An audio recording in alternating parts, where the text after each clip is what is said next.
Hey there, Knicks fans. Our team is the NBA champion, and we are celebrating all summer long. Knicks Film School is headed to Fanatics Fest, and we want you there with us.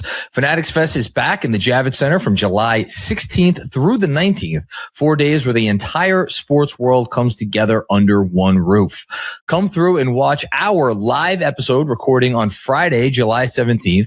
And while you're there, you'll have the chance to see your champions. Finals MVP Jalen Brunson, All-Star Karl Anthony Towns, starters Mikal Bridges, Josh Hart, and so many other athletes and celebrities. You'll also have autograph sessions, live podcasts, immersive activations, and the FIFA World Cup final press conference all at the Javits. And now the code KNICKSFILM20 will get you 20% off tickets at fanaticsfest.com. So keep this Knicks championship celebration going this summer at Fanatics Fest. We promise you will not want to miss it.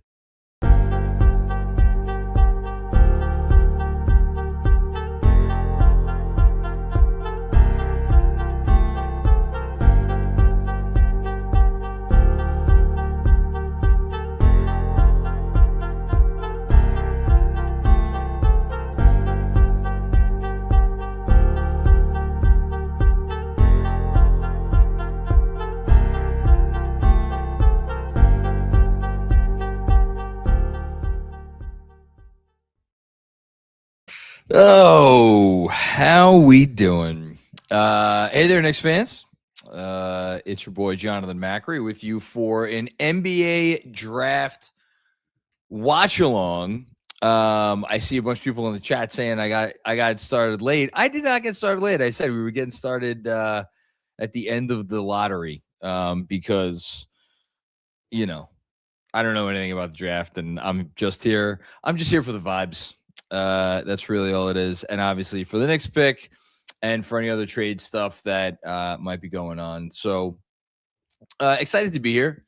Excited to hopefully get to talk about a Knicks first round pick, although there have obviously been varying reports on whether or not the Knicks intend to trade this pick, whether they want to keep it, all stuff having to do with the second apron. So I'm looking forward to talking through all that stuff right now. Shout out, as always, to our presenting sponsor, Fanatics Sportsbook. I think you guys just heard an ad for Fanatics Fest. If you haven't already gotten your tickets for that, be sure to do so. What's our code? Knicks Film 20, I think. Get 20% off those tickets. So, yeah, do that. But, yeah, it's draft night. So, set the stage here. Actually, no. Before we set the stage, I have to comment on something that is in the long storied history of utterly ridiculous shit to happen at the NBA draft. I think this might, at the very least, fall in the top 5, if not the top 3. So, obviously, we have a history of players putting on the hat of a team that they are not going to go to, because there's been a trade that has been made, but the trade is not finalized yet and will not be allowed to be finalized for some time. So they have to do the whole song and dance and put the wrong hat on. That's par for the course at this point, which is ridiculous, but whatever. It is what it is. So they go through the whole song and dance leading up to the 13th pick. That it's the Heat making the pick, but it's really the Bucks making the pick because of the Giannis trade, and they can't finalize it, and yada yada yada. And they're talking about this. They make the kid wear the wrong hat, whoever the hell it was that got picked. And then after all of that, Adam Silver gets up there and says there has been a trade, and it's the fucking Giannis trade as part of a trade that will be named later. That the 13th pick is going. What are we doing here?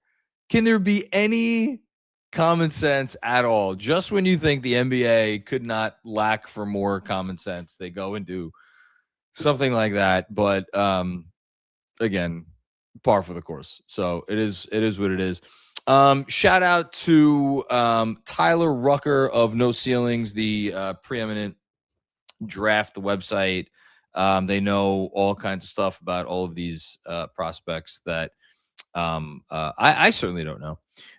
So he is going to be coming on a little bit later Very excited for him to join. Hopefully talking about a pick that the Knicks will make. And so that's where we'll get right into it right now. So the Knicks, I hope nobody minds. I'm enjoying a glass of white wine.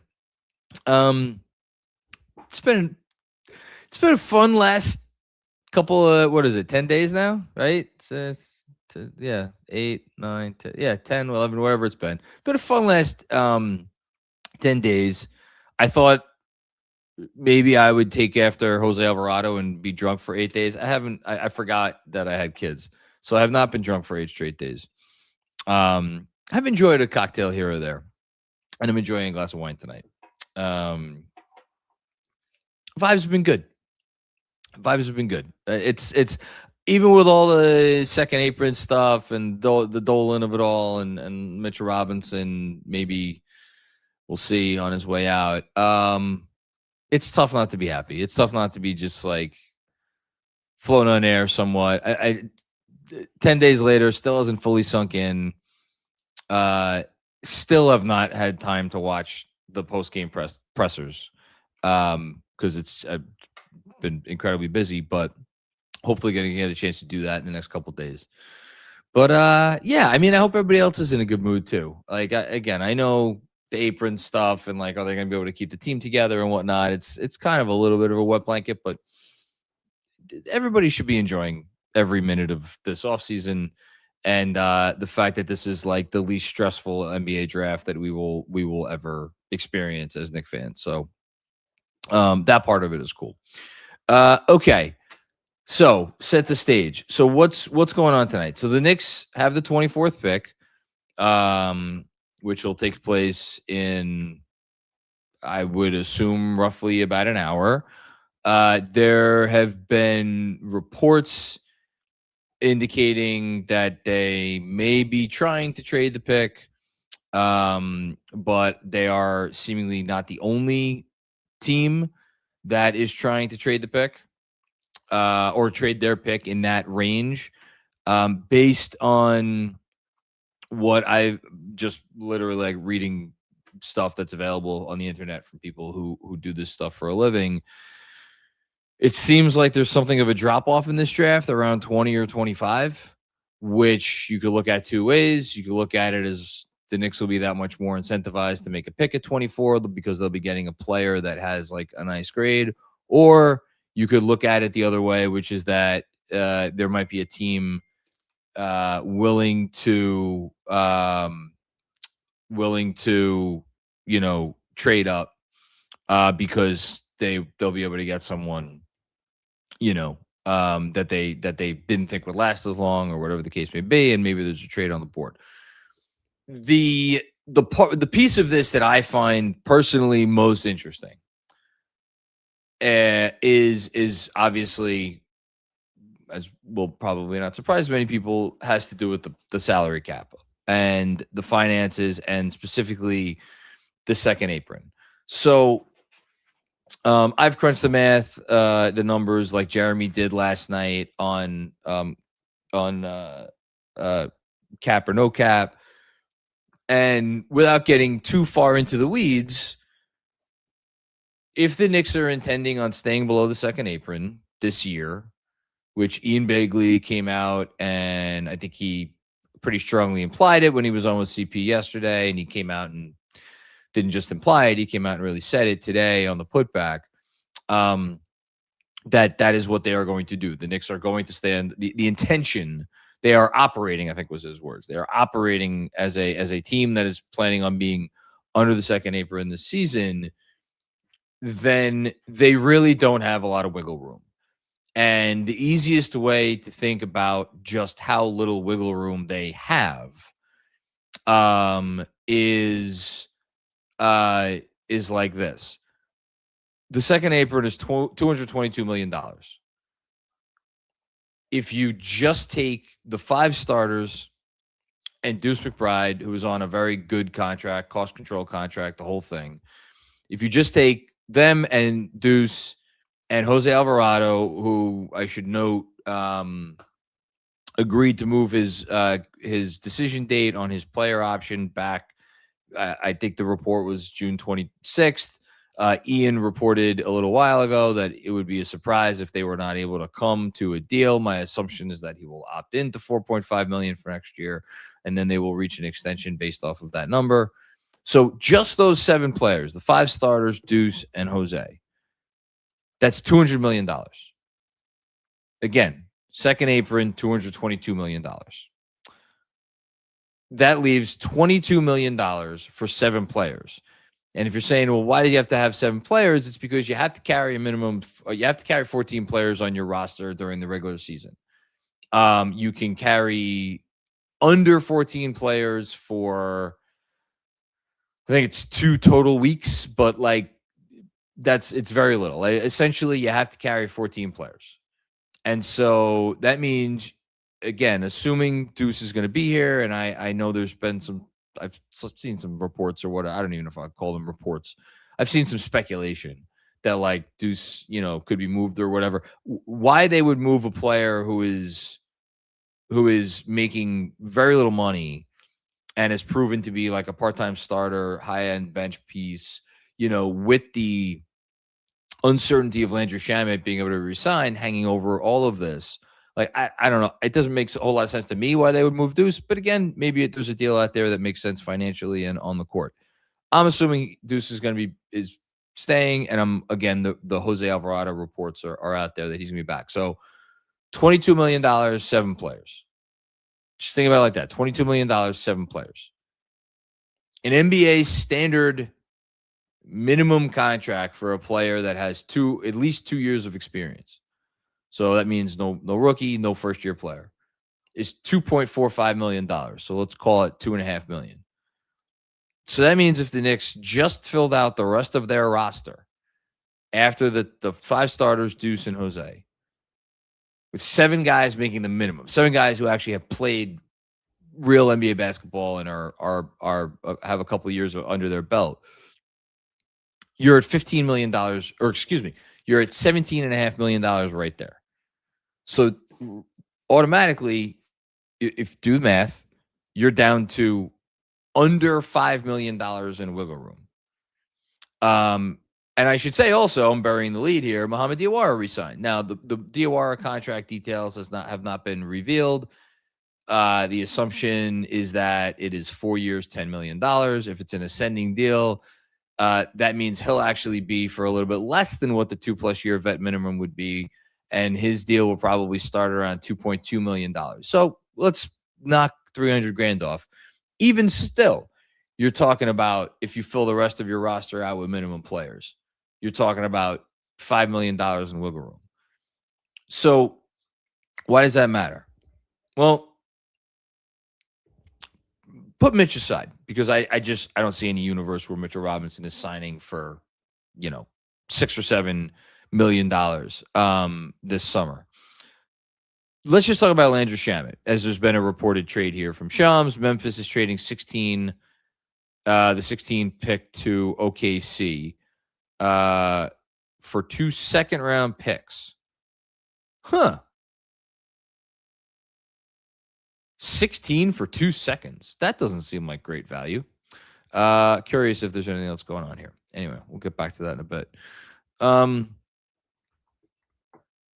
So Landry Shamet, I've thought maybe that Landry Shamet might not get more than the taxpayer mid-level exception. Taxpayer mid-level exception this season being about $6 million. So let's say you could get Landry back for a deal starting at that number, starting at $6 million, which I think would be low for him. But let's say you could do it.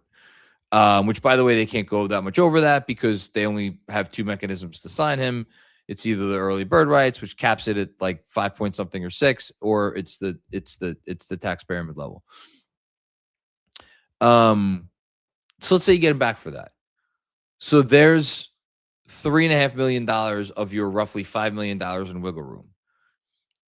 Now you're down to $1.5 million in wiggle room.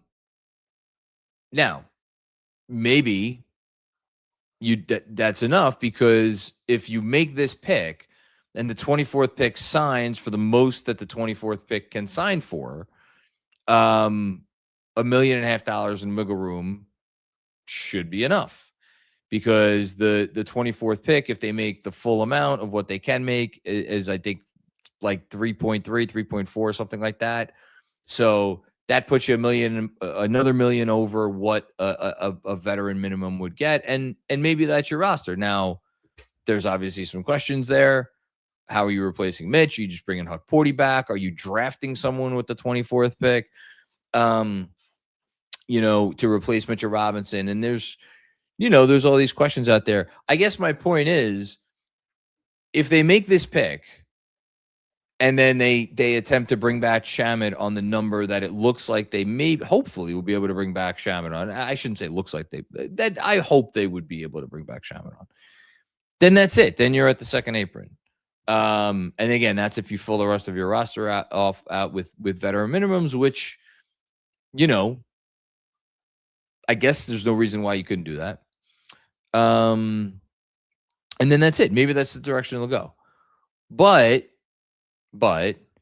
if they are really looking to pinch every penny and give themselves as much wiggle room as possible, which again, I don't think there's any universe where they could get Mitch, because I just think some team is going to offer Mitch more than is feasible to and have them be able to stay under the second apron. But who knows? Maybe they think that there's a chance. If they think that there's a chance that they could get Mitch Robinson back on a salary next year of like $8 or $9 million, which again, I don't think that's likely or frankly even possible, then trading out this pick and giving themselves another, giving themselves potentially a couple of roster spots to sign like really, really cheap deals, a second round pick exception, players with no NBA experience, you could sign for like $1.5 million, whatever. You could start to factor in more wiggle room here. So look, I'm talking around in circles because it's somewhat complicated, but it really just comes down to, like, if they're going to stay under the second apron, every dollar becomes valuable. And how are they apportioning those very valuable dollars? That's where I'm thinking right now. And that's why I'm, again, curious if they actually make this pick. As far as who they would pick or what position they would pick, like,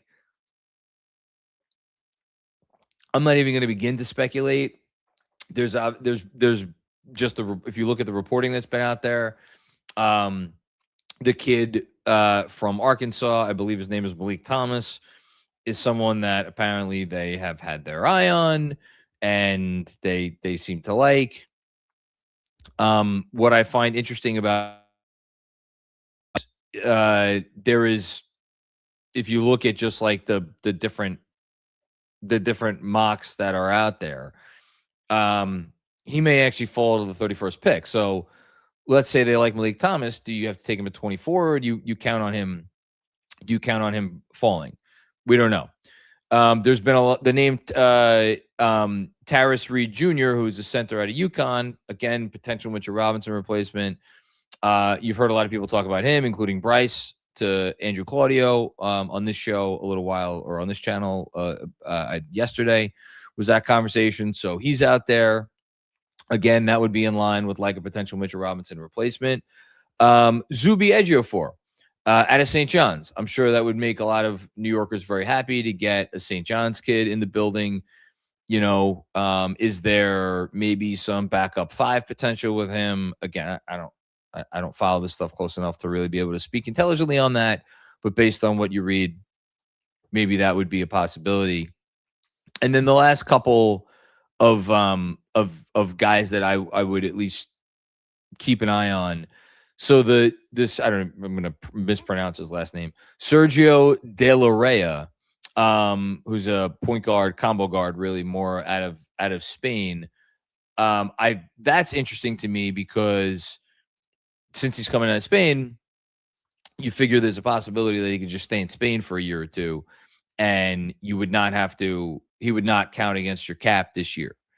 And so that would be a draft and stash possibility, again, as a way to save money. Is he any good? Do the Knicks like the idea of drafting a combo of Spanish combo guard. I have no idea. And then the guy that I actually attempted to do, I won't even say digging on, but I was trying to read up on this stuff over the last couple of days because I don't watch college ball. Is Koa Peat. And Koa Peat is this forward out of Arizona who came into the year and he was supposed to be a top 10-ish pick, and he had a disappointing season. He didn't really shoot the ball, but he's if you read up on him, it's a laundry list of qualities that this front office seems to value. He's a winner. He has a lot of toughness. He's very versatile. He's there a lot of the skills are there. It's just that there's one skill that is not there, and it just so happens to be shooting. And guess what? The Knicks have a great shooting coach in Peter Patton, who obviously worked wonders throughout the season, and I think you especially saw his work come to fruition in the playoffs. So if you got a guy that has all these great qualities, and he helped lead his team to the Final Four this year, and he does a lot of things well, and there's a pedigree and the whole thing, and the only question mark is the shooting. I don't know. That was interesting to me, and he's mocked to go right around where the Knicks pick. So I don't know anything. I haven't heard anything or anything like that, but that's the name that I found to be a little interesting. All right, so to give everybody up to speed, the Oklahoma City Thunder just picked Ebuka Okori, and okay, that makes more sense. The Thunder and Grizzlies are swapping 16 and 17. So they moved up a pick. The Thunder moved up a pick to get 16. So that's a good little bit of business by Memphis there. All right. Great stuff. And the Grizzlies, it looks like, are moving down again, trading number 17 now to Detroit for 21. So Detroit is actually going to end up with Ebuka Okori. Congratulations to Mr. Okori. You get to play for the Pistons. So great job by you. All right.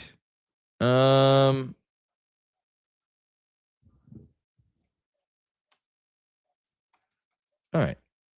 Let's go check on the chat here.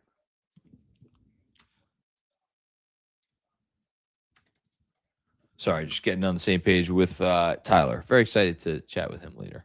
All right. So a couple super chats. We'll get to them first. A very generous one right off the bat from Adam Koplik. Thank you very much, Adam. Very much appreciate this. Was not expecting much by way of super chats tonight, but always happy to get them and appreciate this. Haven't had a chance to join since the win, but wanted to say thanks to you and everyone at KFS for the whole journey. Was walking my dog listening to the championship reaction pod on the same path I listened to the OBIQ draft pod. We really did it, man. It's funny. I vaguely remember the OBIQ draft. I know I did it from my laundry room because that was where my podcast studio was at the time. That was 1, 2, 3 houses ago. Well, homes ago, because there was a house and then there were 2 apartments, and now I'm in a house again. All I remember about that day, the thing that stands out about that day the most was in the morning, I was, I guess I must have been teaching chemistry. That was probably my first year teaching chemistry, because I remember being in the chem lab at my school. Shout out to BHS in Brooklyn. And I remember the series of the news hitting pretty early on that the Knicks had traded. First, they traded down with their whatever pick they originally had at the end of the first round. And then they traded back up. And somebody I saw retweeted the Bondi tweet from that day about how they basically had 2 picks, whatever they were, and then they like moved up in both spots, and it was, I was like, wow, this is crazy. Like we're doing smart things on draft day. This is such a strange situation.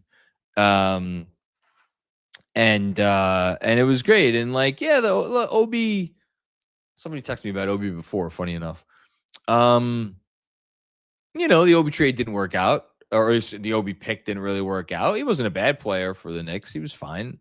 I think it was an unfortunate situation with him and Julius the whole time. And how ironic is it that now, Obi's gone and Julius is now 2 trades removed from the Knicks. Boy, man, I still haven't wrapped my head around the fact that he's a Brooklyn Net.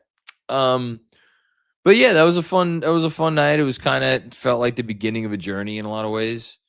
A lot of hope, and now here we are. It is funny though, because like Leon takes over, and the one thing that you were like, I would have bet anything that like, oh, if the Knicks do anything under Leon Rose, whoever they take with this pick, the 8th pick in the draft, is going to play, a massively pivotal role. And yet you go back and you look at that team at that time, and only one player that was on the team that night is still here, and it's Mitchell Robinson, and now Mitchell Robinson might be gone, which is crazy. But anyway, appreciate your support, Adam, and thanks for chiming in. John Larry, what's going on, John? Should they stay under the second apron, in your opinion? I've not really offered my opinion on this yet. So my thinking since they won the title is that this was a no-brainer. You won the championship. You have the opportunity to keep this roster together for another year, because you can pay Mitchell Robinson whatever you want. You have his full bird rights.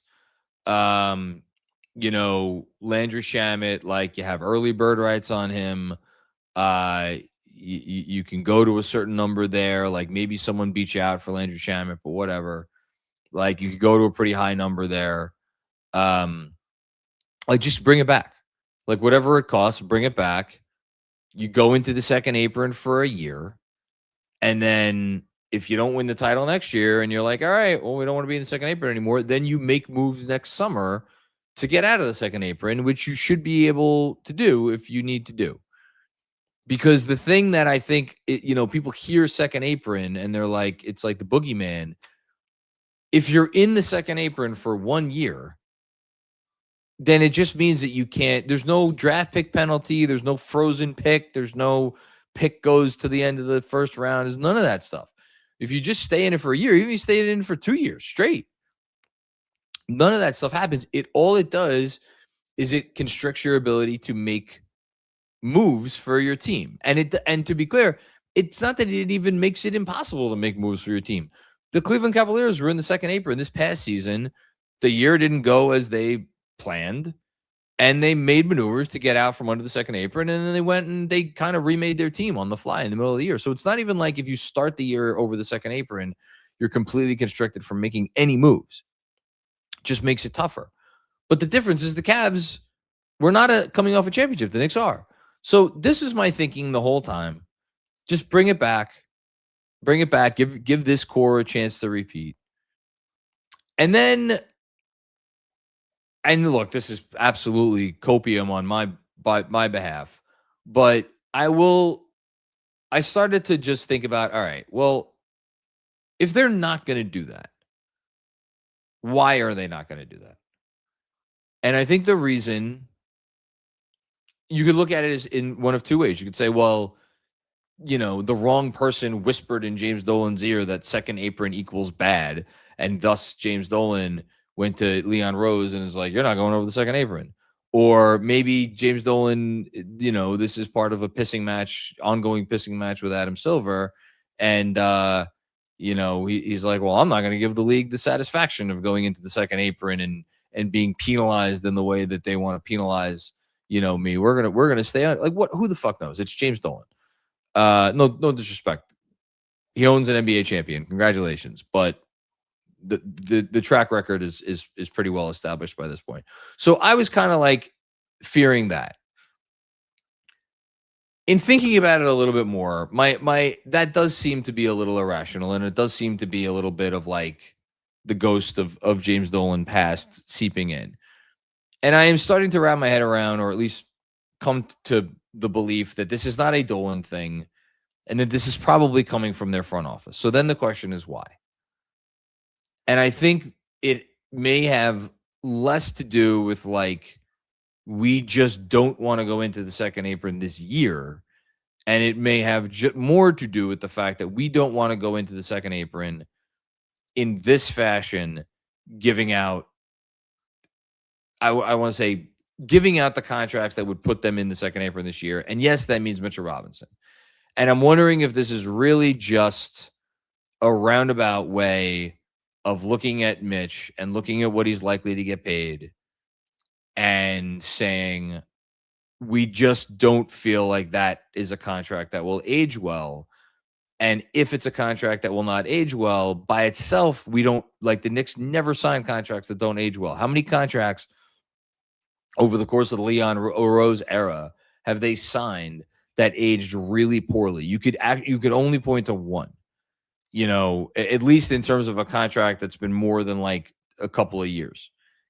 But that's why and they're all from the summer of 2021, when they were put in this weird position where they like had been good and they kind of wanted to take a step up, and it's like there wasn't a great way to do that. So other than the Fournier contract, like, yeah, I know they had to get off Kemba, I know they had to get off Noel, I know they had to get off Burks, I know all that. But like, those were 2-year deals, like whatever. The Fournier contract's the only contract that they signed with that was really a rough contract. And it was kind of, a thorn in their side for a while. Depending on what Mitch would have to get, and I'm assuming he's going to go for somewhere around the full non-taxpayer mid-level, like,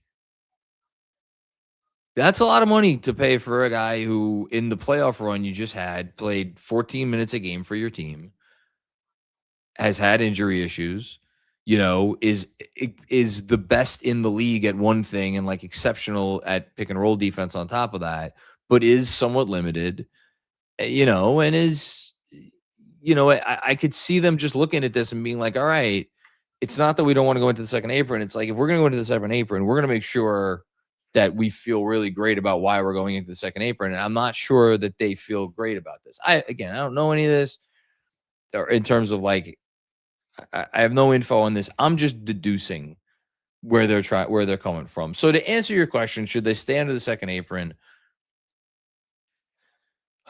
With very significant trepidation, I will say that I'm coming around to the idea, but like, how are you, if you lose Mitch, how are you replacing Mitch? Like, I don't want to lose Shaman either, but like, you could, like, they could make do, Shaman was awesome. I love Shaman, but like, they could figure that out. You can't tell me that you're going to replace Mitchell Robinson with Ariel Hukporti, and I like Ariel. I think Ariel gave him good minutes in the finals, but is he ready for that step up? I don't know that he is. Are they going to draft someone, tonight? Are they going to draft someone tomorrow? Are they going to make a trade? Ian reported that like the Lakers were kicking the tires on Yves Missi. Would Yves Missi be an option for the Knicks? He's on a rookie contract. He's not making a lot of money. His name's been in trade rumors over the last year. So, you got to tell me how you're going to replace Mitchell Robinson if you let Mitchell Robinson walk. That's really what it comes down to for me. If you could show, and again, you're not going to replace Mitch with someone who does the things that Mitch does. Nobody does what Mitch does. But so I understand that wasn't a direct answer to your question, but that's the best answer I got at the moment, because I got to see what else they got going on. Dom, what's going on, Dom? Mr. Cappuccini, how you doing, my friend? John, are you feeling unexpectedly disappointed considering 2 weeks ago Do you think the Knicks are being proactive considering we've seen how things have gone from Milwaukee, Golden State, Denver, and Boston after titles? I'm not disappointed at all. It's actually the opposite. Like, I would be if the Knicks didn't win the title and like we were going through all this stuff and they were going to lose Mitch and yada yada. I'd be like, what a fucking bummer. I'd be really disappointed. I'd be not maybe not beside myself, but I'd be bummed. And now I'm like, you know what? If they lose Mitch, that would suck. I love Mitch. I wanted Mitch to retire. And Nick, longest tenured player on the team. I've said repeatedly how much that means to me. I love Mitch as a person. He seems like a great guy, fun guy. Like I wouldn't want to lose him from the locker room, like all this stuff. But like, the Knicks just won the title. Like I said it before they did it, and I'll double down on it now. Everything else is gravy. You know, they lose Mitch because they want to stay under the apron because they think it'll work better for them. Okay, great, fine. I get it. Go for it. And if it doesn't end up working out for them, all right. It's like, fuck it. We won the title this year. Who gives a shit? I trust this front office. The only time where I felt myself getting a little like, oh, this is annoying is when I was like, this is just Dolan saying no second apron bad. You know, and he doesn't know what the fuck he's talking about. And I have to think that this organization has gotten to a place of competence where they would not be staying under the second apron purely because James Dolan, you know, had a whim. Like I'm sure the front office is at least somewhat on board with this strategy. So for that reason, I'm not bummed. But to your point, like, and I kind of wrote a little something to this effect for tomorrow's newsletter. Like, you do have to be proactive in the NBA to survive because of the rules and everything else. And like, you know, you don't want to sign bad deal. Like, here's the thing: if you want to continue to contend, especially when you have a starting five that makes as much as the Knicks starting five, like you really have to nail everything else. You can't fuck up around the margins. Like you have to nail almost every margin move. Like think about last season. The Gershon Yabusele made $5.5 million, right? 5 or 5.5, whatever it was. That contract almost fucked them. Because think about it. Ask yourself this. Are they winning the title without Jose Alvarado? If you take Alvarado off the team and you keep Gershon Yabusele on the team, are the Knicks winning the title? I don't know. I don't think they don't win. They don't win. What game was it? I forget which game did Alvarado. Game 4. Like they don't win game 4, and if they don't win game 4, like, you know, so I don't know. I don't know. Margin moves matter. And I think that they're being proactive, and that's a good thing. So I'm not going to doubt the front office. I've learned not to do that. Appreciate the contribution, Don. Thanks. Jessica, wow, my girl, Jessica Elsner. Wow, I remember watching the OBIQ draft. The thing is, I remember the Quickly pick, and remember thinking how early it was. And also, but you know what else I remember? I remember the Maxi pick. I remember the Maxi pick because I remember that, you know, he's a Kentucky guy, and then I remember the Quickly pick. And then I'll always remember, that preseason because Quickly just blew up in the preseason. Okay, we're at pick 20, San Antonio. Losers are on the clock with the 20th pick. So that means the Knicks are what, 5 picks away? Yeah, sounds right. Couple more super chats here. Hushu, what's going on, Hush? How you doing? Hush, me and you, we're gonna have a deal. We're gonna have a bond. We can't complain for a year. Who do you think breaks first? Me or you? Not allowed to complain until the Knicks either win another championship or get eliminated next year.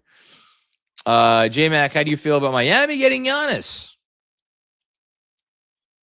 How do I feel about Miami getting Giannis? I prefer Miami getting Giannis than Boston getting Giannis because I think I think Giannis plus I think Giannis on Boston would have been, depending on what else they were able to do, and it's a big depending, but depending on what else they were going to be able to do, I would have they would have become, a power to be reckoned with. They already are a power to be reckoned with. I don't think they're as good as the Knicks, but they have to be reckoned with. And look, they're going to trade Brown, I think, for someone. I don't that player's not going to be as good as Giannis. So, and then as far as Antetokounmpo on the Heat, I think it'll work. I think it'll be good. I'd be curious if they could maneuver the Wiggins Powell dynamic of it, and if they could get Wiggins to opt out and then re-sign for a small enough number where they'll be able to bring back Powell. Because I feel like if they lose Powell, if Powell walks in free agency, I don't think if you're the Heat that you could survive that. If they keep Powell and they keep Wiggins, even if it's Davion Mitchell at point, and he's a pest and he started to shoot a little bit last year, and I like Davion Mitchell. He's good. Like they got a couple bench pieces. They got Portis. They got a couple guys from last year. They'll finagle someone. They're gonna be good. They're gonna be good. Do I think that they're a championship contender? No. Can they get out of the East? I don't really think so. They might not even be a playoff team. Like the East is freaking stacked.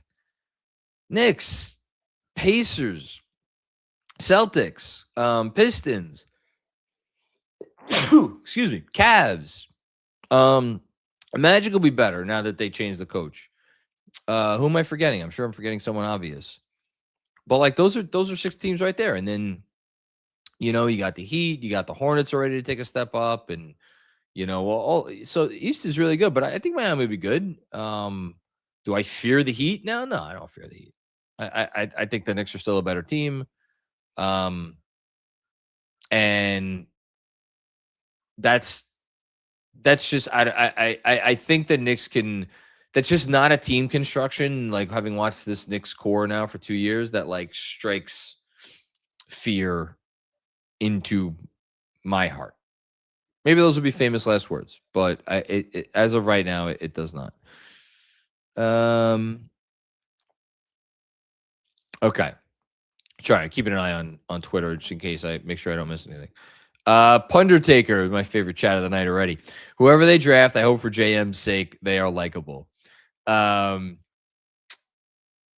irony of ironies with this win, with this title, is the amount of times that I have been asked in various interviews and other spots that I have done, how often the word, and from people who had never seen that clip, how often the word likable comes up, and oh my goodness. And again, how likable this team is. Aren't they likable? Everybody from America, all across America, they're so likable, which they are. They're an incredibly likable group. They're massively likable. Karl Anthony Towns. Find me a more likable athlete than Karl Anthony Towns over the last 10 days or over the last 2.5 months. You won't. He's been an absolute freaking delight. Jalen Brunson, the most likable athlete on the planet. I said it that night. That I lost my shit. I said it has nothing to do with the individual players. It has to do with the collective effort of what they put forth on the floor that makes them made them very unlikable to me, because it was just the whole was so much less than the sum of the parts. And then obviously it was not that way for very long. So kudos to them. Yeah, no, they're this. And look, and all kidding aside though, the likability factor I think matters to this organization. I think they Benji said it the night of that they won the championship. This front office drafts people, not players, or they select or go after whatever people, not players. And you look at the locker room, even it's funny. Like, you look at Julius. Like, Julius was a bad guy. he had his issues. He wasn't a bad guy, but there was a Windy on the Hoop Collective podcast today talking about how he didn't think Anthony Edwards was exactly going to be heartbroken that Julius Randle was moving on, in terms of like those guys were not on the same page, and Julius had his moments in New York. Now, not to say that players haven't had their moments here. Like we've all, all the rumors or whatever, or speculation about, is OG happy? Like, is Cat happy? But in terms of how these players relate to one another, it feels like it's been pretty consistently positive. So it's important that they continue to, as Monica McNutt said whenever she was on the show at some point, protect the culture at all costs.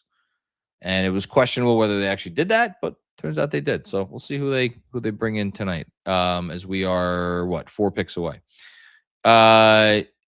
John Leary with another one here. Is there still some hope to bring Shamet back? Yeah, for sure. For sure. I personally am a little dubious that a team is going to look at Shamet and say he's worth more than the taxpayer mid-level, which is about $6 million. And I think if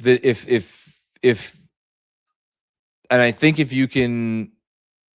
think there's a chance that Shamet comes back on something around like $6 million. Like, start at 6, give him go years, not dollars. So it's either years or dollars. Sometimes it's both. In this situation, you would be going more the years than the dollars. The dollars would be small to start. Again, $6 million, but you could give him raises, significant raises, and you could give him a contract that gives him security and makes it probably feel for him like, okay, I could be here for a while. Like, this is going to be my home for the next couple of years at least. So I think there's a chance that he comes back. I don't think that ship has sailed at all. And again, it's just like, I understand you're like, oh, this guy was like the 6th most important player on a team that just won the title. You're telling me there's not going to be a team out there, that gives him, 8 figures a year. I just, he's had injury issues. He's a reserve guard. Like, he's not, you're not going to start him. I don't know. Maybe I'll be wrong. Maybe there'll be egg on my face. Maybe I'm gonna look ridiculous when somebody offers him, 4 for 64. We'll see. I think that there is a chance they get him back on a number that may surprise people. I also think he likes being here. So, Hush Zoo with another one. Deal. I'm so zen now. 2027 positive only super chats. Again, holding you to that, Hush. Holding you to that. All right. Sean Kelly. What's going on, Sean? How are you? Thank you for the generosity here. Do you think their plan is for Diawara to replace Shamet's minutes this year? By the way, thank you for everything over the years. KFS got me and many others through a lot of dark times. Well, it's our pleasure, and thank you for sticking with us. So I don't really. So the guy. So here's the thing about Shamet. They are not the exact same player, but like, to me, the Shamet. If Shamet leaves, the guy that I'd be looking at in that situation is Deuce. Is going to step in to more time. Oh, look who decided to join me. Well, this is nice. A nice surprise. Put my headphones on so I could hear him. But if you're asking me generally, Sean, do I think the plan is for Diawara to get more minutes next year? Yeah, the answer is absolutely yes. Like, he looked at there. I remember many a post game after, like, Diawara had like a nice 5-minute stretch where people would be on here being like, oh, there's no universe where Mohamed Diawara can leave the rotation. Over my dead body will Mohamed Diawara ever leave this rotation. I will pitchforks and torches and things will be out on 8th Avenue if Mohamed Diawara ever leaves this rotation. And sure enough, he left the rotation and the Knicks won the fucking championship. So I think we were maybe a little ahead of our skis, but like, Diawara next year, I think the plan is for him to be in the rotation. Sean, you think Mohamed Diawara is going to be a rotation player next year? I think that's the plan. I do remember hearing people demand that Diawara be part of the rotation this season. And I will say to those people who I love and appreciate that is Knicks PTSD. And we don't have to worry and we don't have to worry and beg and plead that any young player who could walk and chew gum at the same time could be the guy of rotation piece. Because guess what? We have a pretty good team. You know how I know that? Because they won the fucking championship. Mic drop.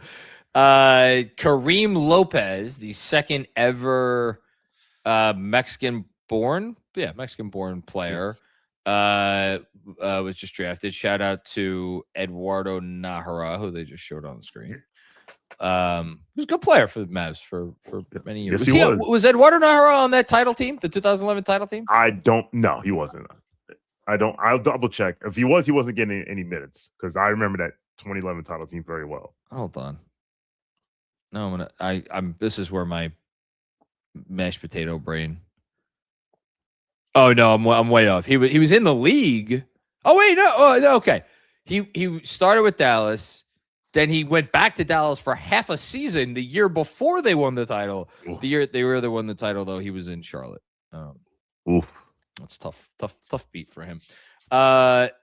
Thanks, Sean. Yeah, I don't know if that was a satisfying answer to your question. I just, again, assuming they lose Shamet, like, yeah, it's possible effectively Diawara will replace those minutes, but it's not like Diawara does. Like, that's the thing that would really hurt about losing Shamet is like there's no one. Like, only Deuce comes close to doing what Shamet does, and Deuce just, I love Deuce. He is not the shooter that Shamet is, and that is with all the. I know all the percentages. I remember the first quarter against Philly and in Game 4. I remember a half dozen other games that Deuce has had, massive games where he changed the game with his shooting. There is something about the way that Shamet can fly around a screen, his release, like everything about the way he's just a very unique weapon from a shooting standpoint. And I also just love defensively what he brings. Donovan Mitchell wanted no fucking part of Landry Shamet in the Eastern Conference Finals. What we got here? Oscar, what's going on, Oscar? What's going on, champ? Glad we got Mo back. Let's go Knicks. I never put out this poll. I'll ask Sean now. If you had to rank before, like last week, priority order, bring back Mitch, bring back Mo, bring back Shamet, what would your priority order have been? Aprons be damned. Or I have to take that into consideration. You just have to answer the question. There's no caveats. Okay. Well, no. Actually, hold on. I'll take it back. Hold on. With the understanding that bringing back Mitch means definitely going into the second apron. Mm-hmm. Bringing back Shamet means maybe going into the second apron. Bringing back Diawara means you probably could still stay under. Well, I don't give a shit about the second apron because the amount I paid for that finals ticket, good Lord. So I would say priority. You said it will be it's Mitch, Shamet, and Mohamed Diawara. What's your order? Mitch, Diawara, Shamet. Wow, Shamet last. Like we spoke about in our call with the good people at FANATICS Sportsbook the other day. And I say this as kindly as I can. I can find Landry Shamet. I think I might be at the top of the Landry Shamet stan total. Listen, I love Landry Shamet. But if you have to, well, you know something? I'll say this.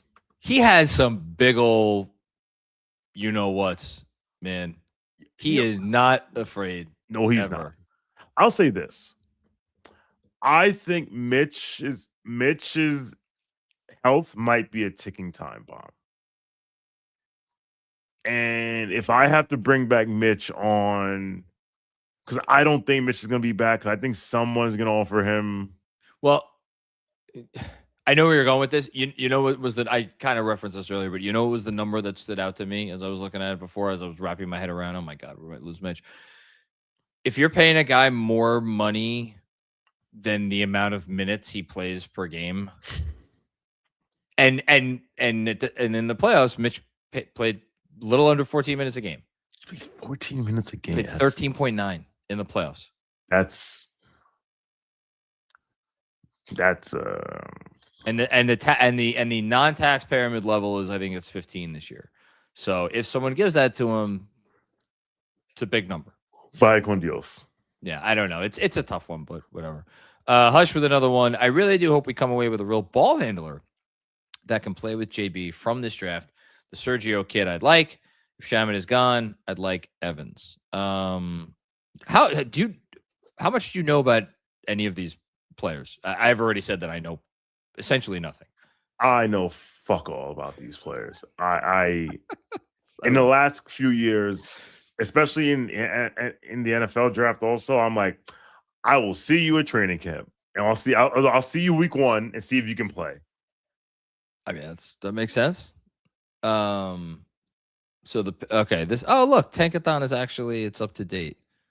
So Isaiah Evans is a wing of Duke. I've seen him mocked to the Knicks in at least one place. So I think that's who you're referring to. Okay. Thank you, Hush. Logan, what's going on, Logan Bartlett? Would you rather have Mitch and vet minimums or Shamit, Diawara, Alvarado, and finding someone in the draft to fill in at center? Yeah, when you put it like that, it's option 2 for me. Yeah. And and that was the other thing I kind of had to have a come to Jesus moment on. And it's weird because I don't ever do this because I hate everybody. I really do like Mitchell Robinson. Don't we all? But it's because he's Mitch. Listen, I may buy his jersey. He's a big goofball. You know? He's a big goofball and he's genuine, and like they don't make him like that anymore. He's good at basketball. What? And he's also good at basketball.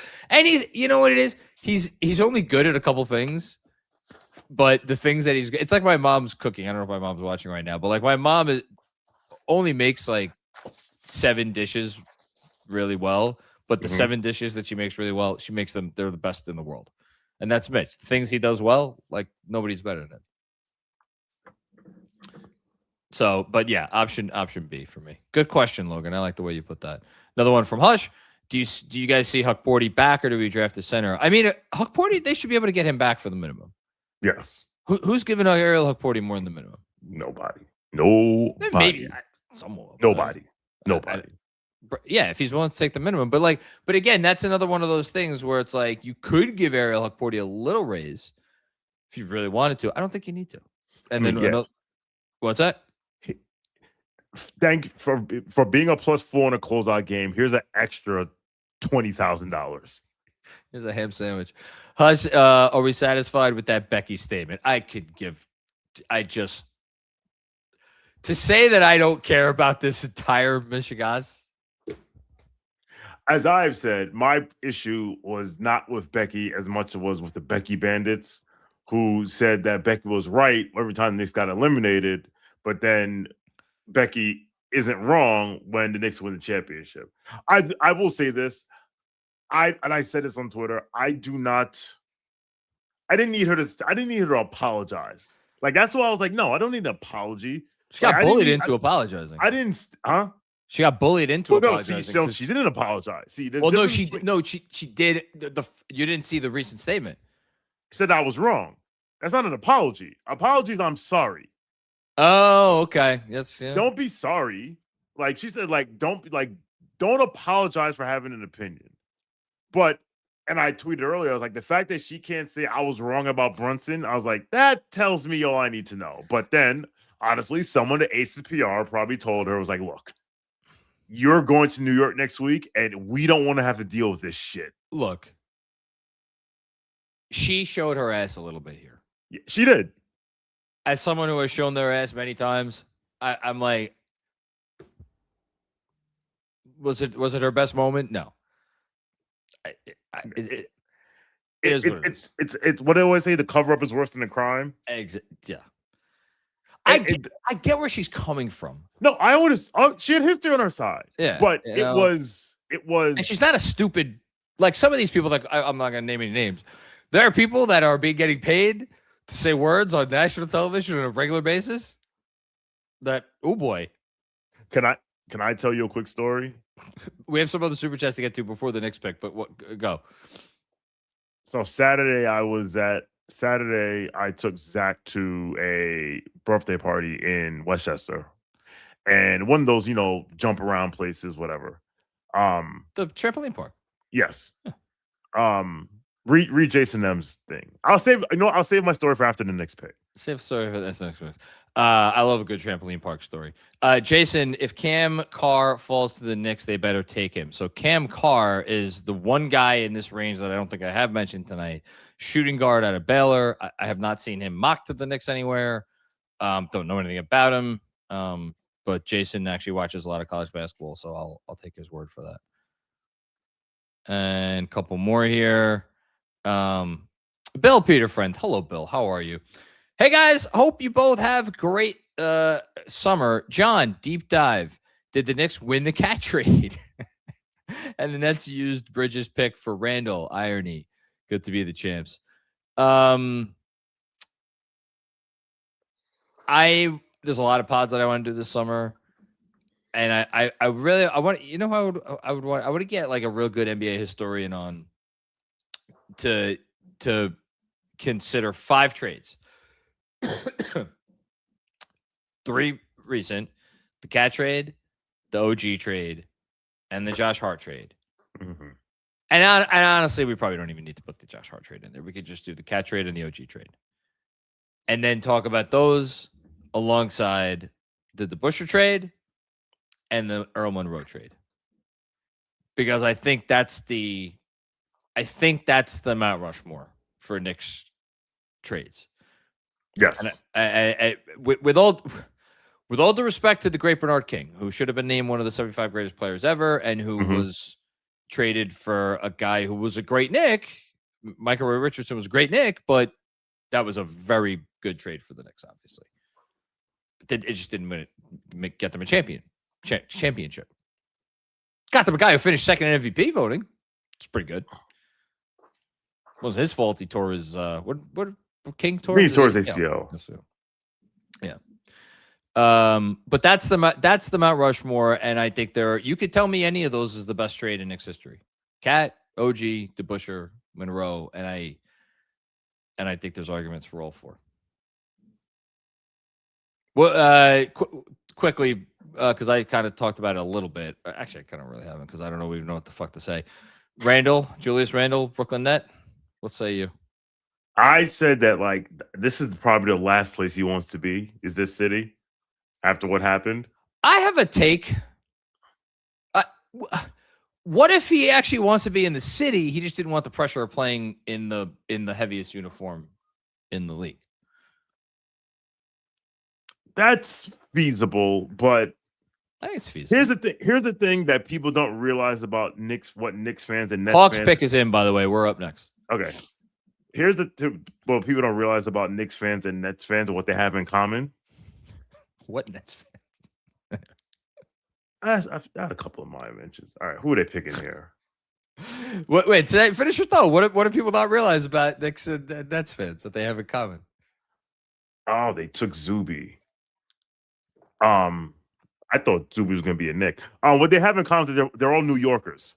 So if Julius Randle thinks that he could pull his Eeyore and get away with it in Brooklyn, the most annoying. The reason why people don't like Knicks fans really don't like Nets fans because they're New Yorkers. They're just as annoying as we are. So yeah, there's gonna be no pressure. But then again, I don't think they can tank again. So although Shawn, I heard yes. They could play the fucking Eeyore music every time Randall dribbles the ball up the court, and it's not going to matter because there's not any fans in the arena. You like that one? That was good. Hi, guys. Hi, Andrew. Hi, Andrew. Shout out to Zuby Edgio for. I thought he was going to. I knew it. You knew what? Are we? So tell me. Are we checking alerts on phones? Are we just watching the draft? I'm just watching. I'm just watching the draft right now. Okay. Shout out to Zuby Edgio for. But because I was on a call with you yesterday, I know who the pick is now. Hey, this is amazing. What? Hell yeah! I see it now. All this stuff. Confetti. confetti everything in Barclays Center. Oh, that's great. Hold on. Last super chat before we get to the pick. Dom Cappuccini. Mitch over Tyson for Knicks legacy. That I don't even think that's a question at this point. Yeah. This is Oh, amazing. that is fun. This is great. Wait, do you want to all make predictions real quick? No. I know who's I gonna can't. be. I can't. So Why can't you? I saw what happened with the 24th pick. Like that's why I said something. So What do you I mean didn't you saw realize- what happened? so there's a thing called Twitter. and Oh, I I have see it now. I just saw it. alerts. Okay, I so haven't that's what seen I it. was asking. So we won't spoil it for Shawn. Oh, fuck off. I didn't. I didn't realize what was. I knew what that was gonna happen, but We could say it. Look, we gotta say it now. they traded to 25, Shawn. Like they did what They Brock traded Aller down one always did. They spot. traded down one spot. So Oh. you're about to watch a pick that isn't real. Now, here's the question. Did they trade down one spot for like a top 55 protected second Is that round Chris pick? Dayton? What? Is that Chris Dayton? Where Yes. Is Chris there?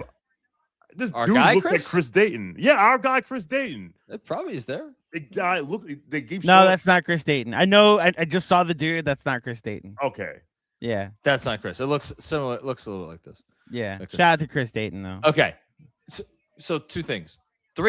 One, did they trade down for a top 55 protected second round pick? Did they trade for an 87-year-old Slovenian man that Brock Aller has a file on and is just getting his rocks off because they got the rights to a player who might be dead?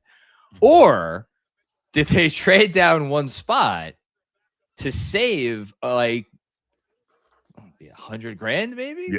Yes. Because of the rookie scale. Yes. And because I'm the actually chairman, gonna pull up the rookie scale right now. and because the chairman went on the radio and said, like, we're not going over second apron, which you just didn't really have to say. But Oh, that's a lot Oh, of shit unless that you he meant doesn't it. have to say. Well, I mean, you're you know, right. He actually didn't have to say it at all. He could have just let yeah, the parade he happen just told without, Leon, like, hey, we're not yeah. going over second apron. You know, I guess shout out to Craig Carton for journalism. Let's see. Um, The rookie scale for the 24th pick, 120% of it is 3.325 million. For the 25th pick, 3.192. So it's like 400 they grand. no What did you say the numbers were again? 3.325 Oh, okay, I heard versus you wrong. 3.192. So it's about $1.5 million bucks, Yeah, which is no, sorry, Not $1.5 million, nothing. $150,000. Sorry, I was gonna say that's sorry. those both started with a 3. So- Yeah, Got the the second decimal number point. though, the in the 7 figures. And the Knicks There's are- Spike Lee with the Listen, shout out to Larry Spike. O'Brien trophy. $150,000 may not sound like a lot. They were under the second apron by $50,000 2 years ago, Mhm. and by $250,000 this past year. Shout out to Brock Aller making that happen. So, who are the Lakers taking with the 24th pick? yes, that is interesting. And Do we think- Did either of you go to Tiffany's today? I guess neither of us were in the city, so No. I'd guess no. Okay, Who was there? they're hosting the Larry O'Brien trophy at Tiffany's. Oh, You can go actually and take a photo with the Larry O'Brien trophy. I'd imagine the Oh. line is insane. I will To go go do that. If they're doing it tomorrow, I'll go tomorrow. Yeah, I have no idea how long they're doing it for, but it's definitely a thought I've had. Because I definitely took You a know. picture of the. You know what's funny? The Cup trophy, right? yeah. At Fanatics Fest, I wanted to take a picture of the trophy because they had it, and I didn't get a chance to. And I was like, I'm gonna regret this. Mhm. wait. Hold on. How did you? When The would you trophy get it? was at Fanatics Fest. Yeah, it was last at year, Fanatics Fest. But we were waiting for Ariel Hawani to finish with his show. So other people got to go enjoy day one. Oh, what day is gonna be pissed? What's up? Jason M is gonna be pissed Why? because he said the Knicks should take Cameron Carr, and Cameron Carr will be a Oh, Laker. the Lakers just got Cameron Carr. You're ahead of me then. I don't care Yeah. personally, but you're ahead of me. This is such a nice surprise. I'm joined by my two buddies. I didn't think I was going to see anyone tonight. Yeah, we can watch something with you without you losing your mind. So it's a change, you know. I figured I watched how many playoff games with you? We watched game 4 together. We might as well watch the draft. Keep the tradition going. I'm gonna eat a gummy bear on the mic just for that rude comment. That's not for me. That's for the audience that doesn't want to hear you chew into the microphone. I don't care. No, they actually very much do. And They leave do. comments that you never read about John. Please be more professional and stop chewing into the microphone. I read every comment. Sure you do. This guy looks like he could jump very high. That's something. Chris Carr. I don't remember Chris Carr at all. This is Chris Carr's son? Yeah. Wow. I'm old. Chris Carr, Utah Jazz, I believe. Isn't that Austin Carr? That might be Austin Carr. The guy who hit a bunch of shots in Game 5 of the '98 Finals to send the name series Chris back Carr to Utah. does sound familiar. I know I watched Chris Carr play basketball. Chris Carr, Journeyman. 1996. What's been the vibe on the watch along, John? In the comments. Oh, people asking about second apron stuff. MC's audio just said it. It's Antoine Carr is who I'm thinking of. Okay. Mm-hmm. And Chris Carr, New Jersey Net. That's where I remember him from. Yeah, Chris. Yes, New Jersey Net. Good call. That I remember Evan Roberts pretending he was good at basketball. You really remember that? Listen, when you're trying to be in this industry, you listen to a lot of overnight radio. Okay. It's very true. Hey, it worked. All right. Are the Knicks about to make a pick? I hope so. It'd be nice to actually react to something. All right, now can we make our predictions? Sure. I haven't seen anything. I'll put my phone down. Okay. Okay, we're all putting our Yeah, my phone is phone face is down. down at the moment. Same Okay. here. Okay, And I will so hide the chat because they can't be trusted. I'll go Love first. you all, by the way. Love you all. Go ahead, John. The Knicks will take Terrace Reed Jr. out of UConn. All right. I will also say Terrace Reed Jr. out of UConn. I don't really give a shit. I have no. Just say a fucking name. I literally don't have a name to give you. I have not paid attention to the draft. Say the name Terrace Reed Jr. out of UConn. No, fuck UConn. How about that? Fuck UConn. That's right. What do you got against UConn? Because he went to Syracuse. Jesus. Oh, that's right. Of course. Yeah. Are there That's any like- Syracuse players on the board? Probably not. Probably not. Does not appear that anybody from Syracuse is in As the running. Shams is now reporting the trade after. So it's cash considerations, which is why it's just a money adjustment. And Knicks will now be on the clock at 25. I left my wallet. Thank you, Shams. So what did the Knicks call the Lakers and be like, "Hey, who are you taking?" I hope so. I guess so. Oh, has JJ got a haircut? Yeah, it looks like it. Yeah. LA Summers. Yeah. What Um, is Rob Pelinka doing holding the phone for us? That's very strange. Oh God. Do you think Rob Pelinka is a good GM? Mixed results. Yeah. But like the home runs are Yes. very deep, like grand slams, you know. Are you considering signing LeBron a home run? He got Luka. Oh, that was good. That was a home run. Yeah, that was good. Yeah, I'll say that was good. He convinced. I mean, Austin Reeves is finding Austin Right, Reeves. that's a Austin home Reeves run, is the best, like, you know. in terms of like shit that didn't fall into his lap. That And was look, the roster that got put together in 2019-20 was a home run roster. Dismantling it is some David Stern shit, but like when the best player tells you to take the trade for Russell Westbrook, apparently you have to do it, you know. What are you gonna say, Sean? Picking Taylor Horton Tucker over Alex Caruso, he deserves an F- for that. well, that was Yeah. Because That's I enough. never like Taylor Horton Tucker is the player that every 3 years Laker fans will tell you is going to be good. He's a freaking journeyman. Was he Shannon the- Brown? Was he the GM when they took Lonzo over Tatum? No, that was Magic. That was Magic. Okay. Yes, that's right. That's right before that was before the I'm not gonna be I'm here. not going to be here. Yeah. they made some bad draft picks. You know, I randomly remembered after that Lonzo draft, and they signed all those guys, and it was like he had no shooting. And then at Summer League, he gives this interview. He's like, people saying we don't got shooting, we have shooting. and then starts running off names of guys who aren't shooters. Not shooters. You know what pick? You know what? It's a draft that took a while to like for the top of the draft to like age properly, but the Jaylen Brown draft where it was Simmons followed by Ingram followed by Brown. Like there was a while where it was like, oh, these are 3 hits, you know, and now it's like not so much. Well, the Simmons part of it, not so much. Brown won a Finals MVP and might Like get Brown is anyway. like a decidedly better player than. Oh, you're talking about like not in order. Yeah, okay, yeah. He's better.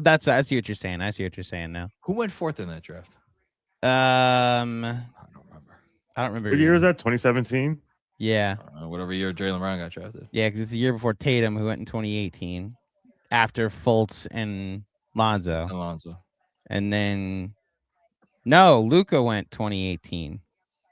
Or is that 2019? Which Knox was Kevin? Jaylen Brown is no, that's 2019. I'm thinking of 2019. Oh my goodness! I just looked up number 4. Oh No. Is the player still in the league? Hell no.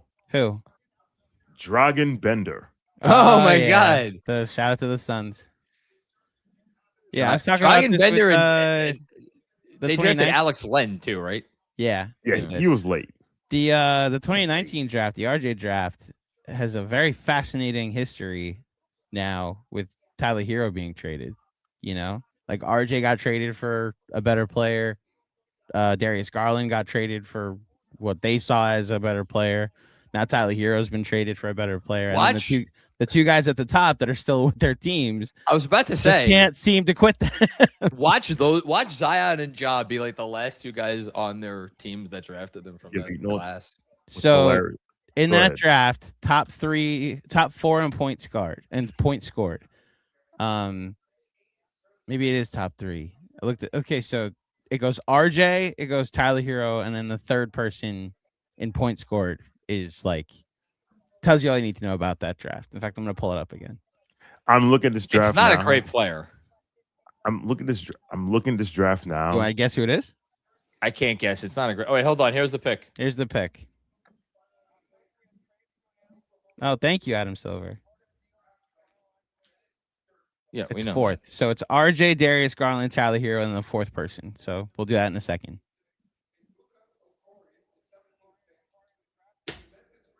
Okay. Great. Oh, that we're all lined up. Why couldn't we do this during the playoffs? There, it's drafting and stashing. Yep, it's a draft and stash. It's a draft and stash. They are not paying this motherfucker. Yeah, I figured. Okay. Sergio Larrea. I think Reed is in play at 31. I hope that's be great. At this point in the draft, he's just got to make it 6 picks, and then Reed's in play at 31. I mean, they're going to have someone for them at 31 because I've heard. I mean, we've read that they have interest in Malik Thomas. You've talked about Reed. I still think. Well, we'll see if Koa Peat lasts, but Koa Peat's a name. There's the Houston forward who apparently is highly thought of, and then there's the Isaiah Evans out of Duke who apparently some people like. So we'll see if one of them falls. But yeah, that's a lot of names there. Okay, The Larry O'Brien Trophy is at Tiffany's until the end of the month, by the way. So anybody that wants to go throughout June, go right ahead. I will go. Who's 4th in points scored for their career from the 2019 draft? RJ Barrett's 1 with 8,300. Darius Garland has 8,000. Tyler Hero has 7,600 with 7,466 career points. Who's 4th in total points scored from the 2019 NBA draft? Ignas Brazdeikis. Terrence Mann. No. Terrence Mann was not drafted that year, was he? Yes, he was. He's 17th on the list. I'm looking at the names. I'm just not looking at the points. Shit. John Morant is 5th. Is it? Oh, it's Kobe White. No, Kobe White is 6th. Jesus. Give us the Keldon answer. Johnson is 7th. Jordan Poole is 4th. That was yes. NBA champion Jordan Poole, and then It's a Zion pool Williamson party. is 8th on that list. 8th. People in the chat complain about the draft. Guys, Listen, man, Zion might go number 1 in redraft. All right, let's talk about this. So the Knicks drafted a guy who Zion might go 1 in a redraft. Who's the obvious pick that would go ahead? Well, that's not what a redraft is. A redraft is now that with time, who should we draft? Zion was still the obvious pick then. A redraft is we've had 7 years to who'd go first? Play this out. I think that's what makes the draft so fascinating. It's not Zion with his injury. Who is it? Who is it? It's not Zion. I would say RJ. Okay, honestly, you can get OG Anunoby for him. RJ doesn't go behind. RJ goes behind what?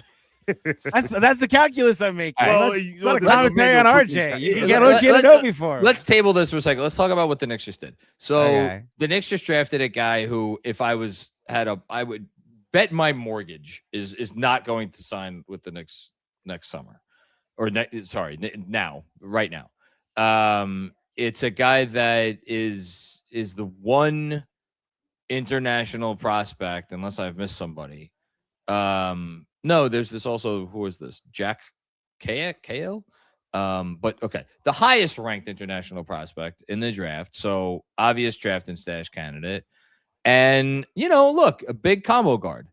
I read up a little bit on him. I forget what I read, frankly. I mean, there are some obvious holes in his game. If there weren't holes in his game, he wouldn't fall into 25th. But he's a big ball handling guard with some holes, and who knows if he fills in those holes. I just think this was probably the best way for them to get it. If the three options were take a guy and pay a guy this year that we don't love, option B, trade out of the pick altogether for a future asset. We don't have no idea what was available. And the fact that nobody else is traded out means that it was probably tough to trade out of this spot. Or C, draft a kid who we think is pretty good, and we at the very least don't have to pay him next year. They went with option C. I don't know how much analysis. I'm looking forward to talking to Tyler about this kid and, if he's any good or not. But what are your thoughts? I'm reading about this kid now. Andrew, what do you think? I just got a text from somebody that said I love De Larrea, so he's so good. So I'm now more intrigued of anything more than a draft and stash. We'll see. Maybe this can be like Dadier, that he'll take less money and then he actually turns into something. The question I was going to ask is he 2 years away, or is he 2 years away from being 2 years away? And I don't even say that facetiously. I have to correct Bobby Marks real quick, who just tweeted out, pick 25 as a $3.2 million value in the first year. Savings for the Knicks if the pick is stashed. No, because they still have to roster a player. So the amount of the savings that they get will be determined by who they end up rostering. If they roster the guy that they pick at 55 and sign that player to a second-round pick exception that is for the league minimum of players with no NBA experience, then they will save about $2 million. If they sign a player with a year of NBA experience, then they will save about $1.5 million. If they sign a straight veteran minimum, then they will save a little bit less than $1 million, because if it's a minimum with at least 2 years of experience, they make $2.45 million. So 3.2 minus 2.45, you could do the math. That's still a good amount of savings, but just to say that they saved $3.2 million is not quite accurate. Sorry, had to just say. 6'6", 6'9" wingspan, ball handler. Shot under 40% from 3 last year in Valencia. Not very fast, but calm, deliberate, size. But like I said, listen, we'll see him. We'll see. Like, will we see him in summer league this year? That would be nice. Although, how many years was it before we saw Rokas? Did we see? We saw him for like one season, for like one summer league. One summer league. It was the first Kolick summer league. It was the final Tibbs summer league. And no, because I was like, oh, we finally saw this guy. Oh, he's not that good at basketball. Great. And listen, there were so many people. Again, like, Dog, oh my God. The wait for Rokas to come over stuff was always the funniest. And I can laugh at it even harder now. So, what? Bad news. What? San Antonio damn it. is moving up from 35 with 2 seconds to select Taris Reed at 26. Oh, well. So they won't get him at 31. Ian Begley tweet, Knicks will have Sergio De Larrea's rights, but similar to Rokas, They can keep those rights without signing to an NBA contract, would not impact team salary. Every dollar counts. Yep. And it being a Bagley tweet, I think it tells you exactly where. If there was ever any clearer indication that the Knicks are staying under the second apron this year, yeah, this is it. They just lit the 25th pick on fire. Well, but they drafted a kid that was mocked around this. It's not like they lit it on fire. It's like they drafted a player that they have no intention of playing for their team this year. It looks like not this year. No. I wonder if they are staying under the apron in 27 to go over it in 28. They might. Although the way Dolan talked about it, no, like never. He was just like, it's suicide. Also, I'm not reacting to you in particular, Sean, but you know when would be a great time to go over the second apron? After you just won the title. That's why it would be very bad process if you're the Knicks and you're deciding that, it's not time to go over the second apron just yet. Him saying it's suicide makes me feel like he doesn't understand the rules, because you can go over it for 1 year. Mm-hmm. Just 1 year. That's why I'm a little confused by the process, to be honest. Unless they're just like, there's a chance they were never interested in re-signing Mitch Robinson. So anyway. this is what I opened the show with. Okay. I think this may be more about we don't really want to pay Mitchell Robinson's next contract based on what we think he's going to get. Mm-hmm. And if you don't want to pay him, then there's no reason to go into the second apron. Now, here's right, how so like blame the second apron rather than we don't want to bring back the longest. You know what? That it's good PR. Mm-hmm. Potential silver lining tonight. I think this makes it more likely that Shamet comes back. You talk about Miami at all? Someone asked what I thought of the trade, but what? Why wouldn't they throw money at Shamet? They are capped at the first apron. At the first apron. Yep. And they have a Norm Powell situation. Norm Powell's gone. He's gone. That's the very clear situation. I'll say this. If he goes to Detroit becomes interesting. It's another Dennis Jenkins, in my opinion. But I agree with they're a little more interesting.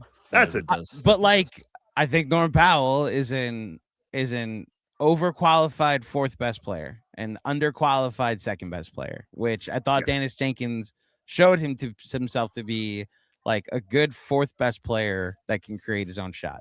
I feel like Dennis Jenkins on a contender is your sixth best player at best. Yeah, I think I'm a little higher on him. Maybe I've hung out with Bryce and James Edwards and Cahill too much. Some of the blue and white Kool-Aid. What are the listen? I don't think they have their second guy if they get Norm Powell. I will say that. I think they need to. Yeah. It's either what's his face, Jalen Duren takes another leap, or it's internal, or they empty the clip and go get Laurie. Yeah. Well, that would have happened if what's it called? That would have happened if the Jazz took Boozer tonight, but they did not. All right, we got some super chats. Let's get through. I-95 bullies. Say UConn, Sean. Fuck UConn. Fuck you. Money well spent. Money well spent, bully. Shout out to I-95. It's a long time support. I love bullies. Shout out to I-95. A lot of traffic this weekend. Yeah. Al Boogie, NYC. How much do you think Mitch and Shamet will be asking for? How much are they asking for? Shit, they'll be asking for who knows how much. How much would you offer Mitch? Again, I can't answer that question without, like, if they're staying under the second apron, I'm offering Mitch $5 million a year. Which like, he's gonna say. He's gonna tell you to fuck off. Like Shamet, I think you could go to, especially after this, you could now go to Shamet with a straight face, and you could make him a real early bird offer, and you could say, here, we'll start yet. Because correct me if I'm wrong, Andrew. I should know this off the top of my head. They could go to like 14 and change on Shamet, I think, right? If they're not going to, but I think they could. It's 175 of his salary. So I then no, that's not it. I thought it was something about like the league app. Let's see, this is why I get all this shit confused. Hold on, I'll find this.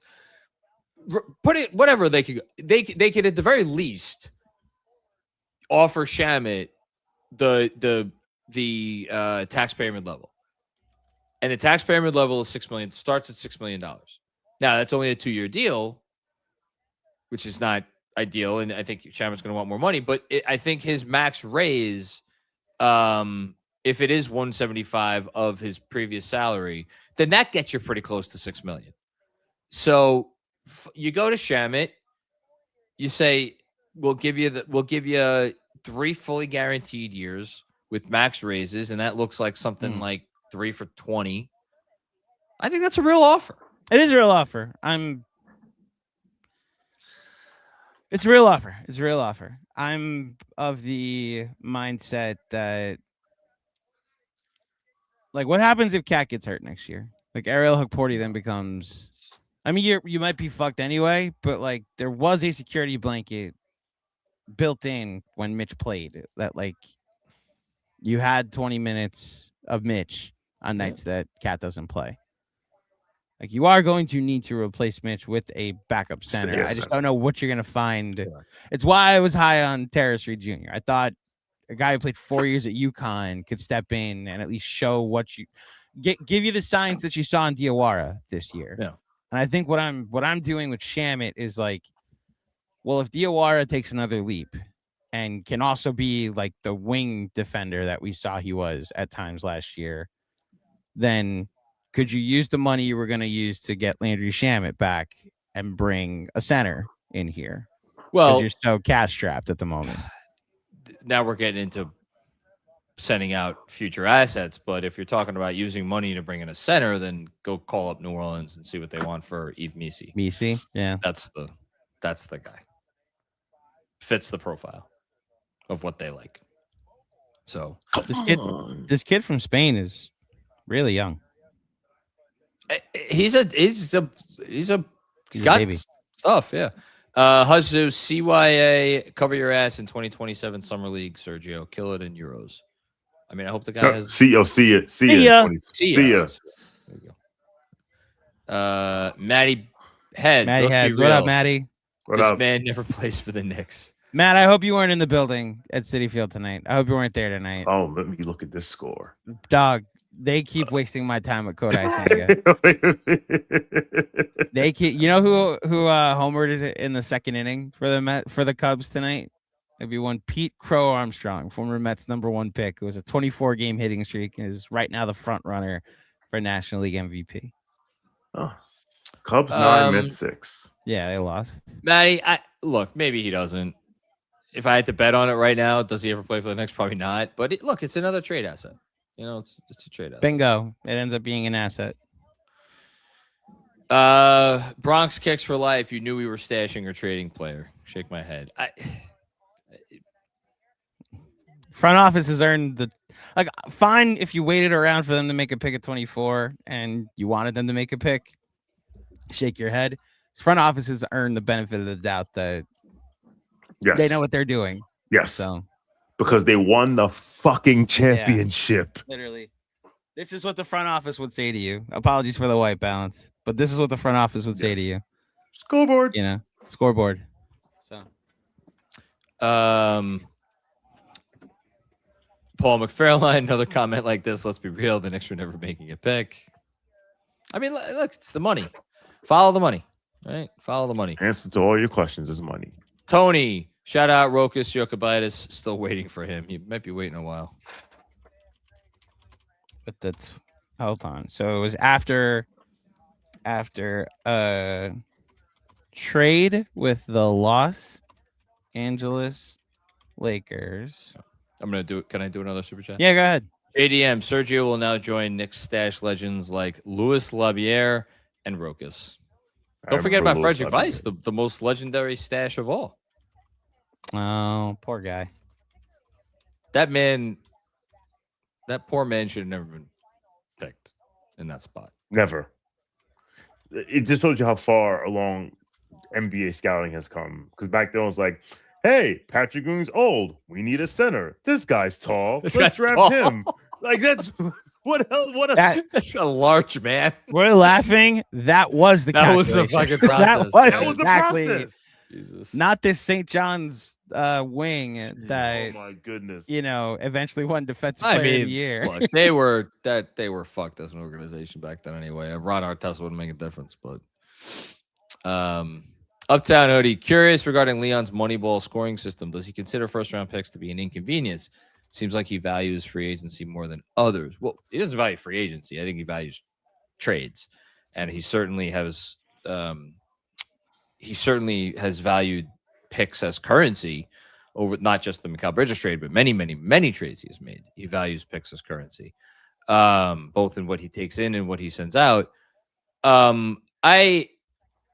You can't say that he considers first round picks to be inconvenience, because this is the same guy who drafted Emmanuel Quickly, the same guy who drafted Quentin Grimes, Deuce McBride, Bride. second round pick, but high second round pick, but still last year, I mean, like they did draft Pacome Dadier. Now look, the Pacome pick, That was money. that was a money. that was about money. Calculation. That They was did. about money. They needed to And stay below the so- second apron. I think they are not going to just draft a player to draft a player. If they're going to pay someone the money that a first round pick will get, they want to be damn sure that the guy is worth the money. And I think what you've seen in terms of them trading out at times is like, look, based on the money, we have to play the player. And then here's the other part of it. And this is the part we used to, well, I don't say others used to lament once upon a time, is like, well, why are we paying this player a first round salary when they're not going to fucking play? Now, once upon a time, that was because they had employed a head coach who didn't play young players. Now it's because they're kind of stacked.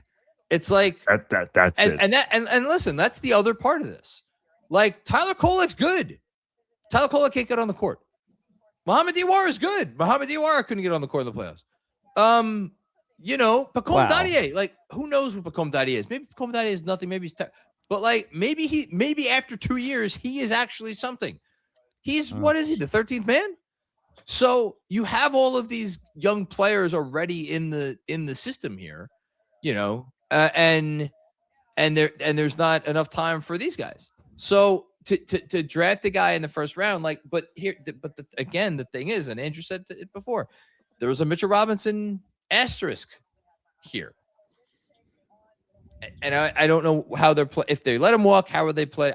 I'm sure they're not going into next season being like, well, you know what? We think Huck is ready. I would wager anything that is not the conversation that's being had in the front office. Uptown Hoodie, here's what you need to know. Next season, Mikal Bridges will make $33,482,145. And it will be the fourth highest paid player on the team. Jonas, I think, is listening. Shout out to Jonas Ploud. Again, shout out to his amazing newsletter, the Cap Crunch.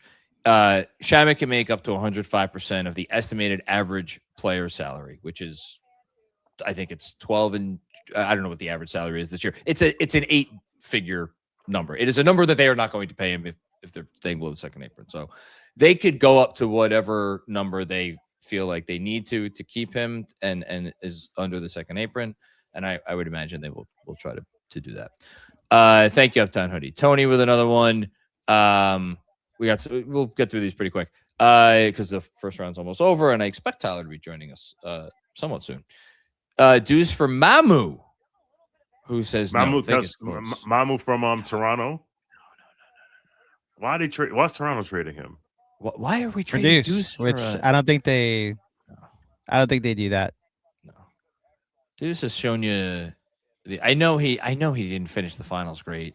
Like I read somewhere he's the most likely person to be traded. I don't. I mean, they're not wrong. Like, who was more likely to be traded? Okay, but I want to trade it for Mom. Yeah, I don't want to trade Chris McBride either. Right. I know you're not saying that. I'm questioning the validity of the report. As am I.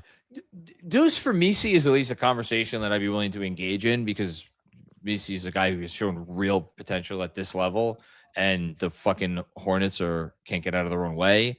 And a standard good strategy when you're running an NBA basketball team is to take advantage of front offices that don't know what the fuck they're doing.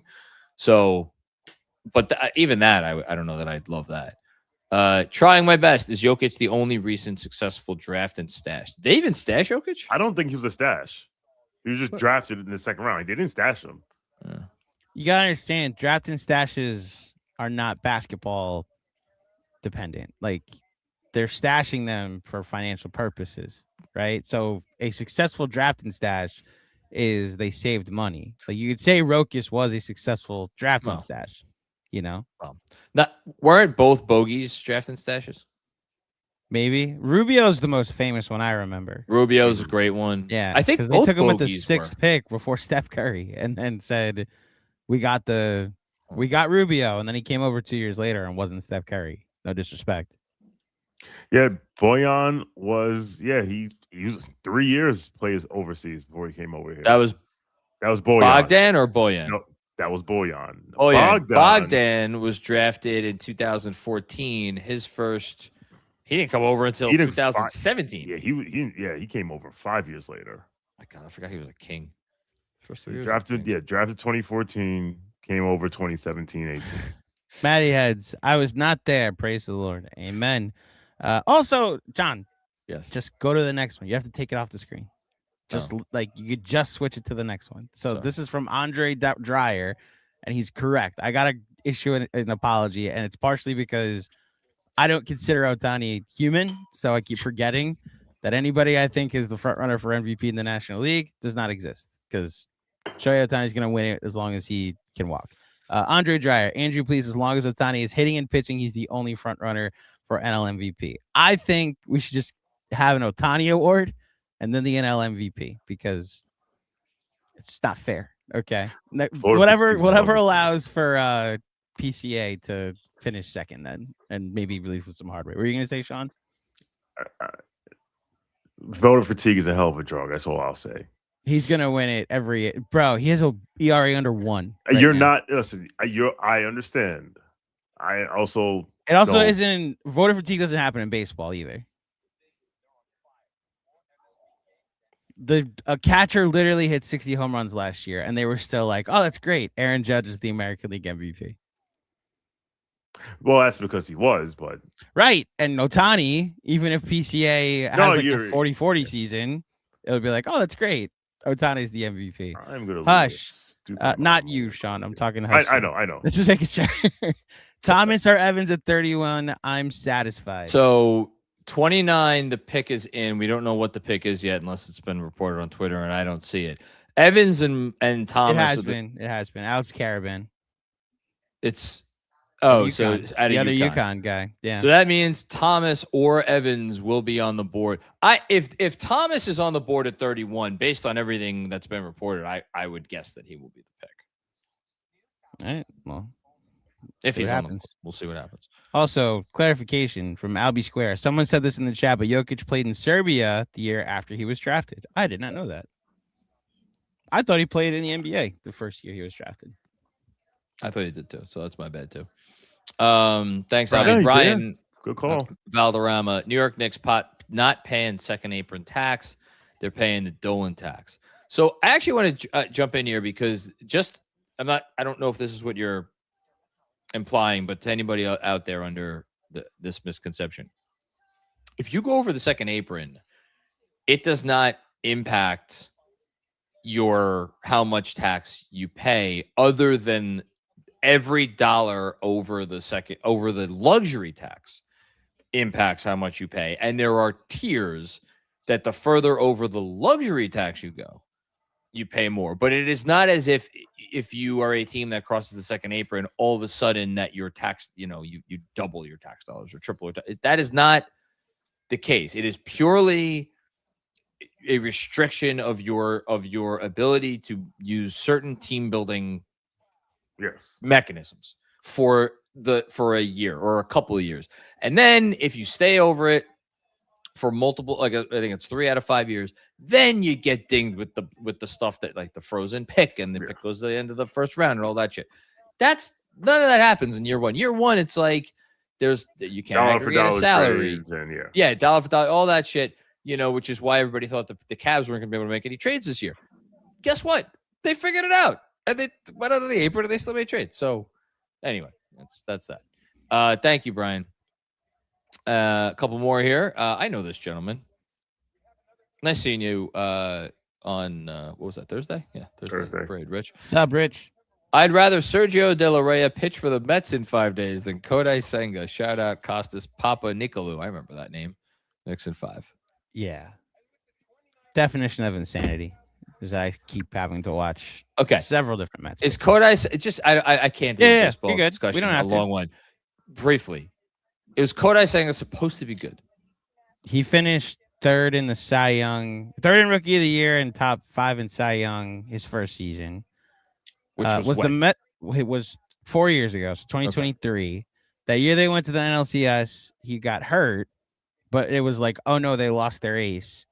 And Kevin Danishevsky may have said something very stupid, but has learned to live it down. When he came back healthy for the playoffs, the Mets immediately were like, you're our game 1 starter. Last year, he had an ERA under 1.5, and then Pete Alonso, he was covering first base, Senga, and Pete Alonso threw the ball over his head. And when Senga lunged to get it, he came down and pulled his hamstring. And since then has been one of the worst pitchers in baseball. Got it.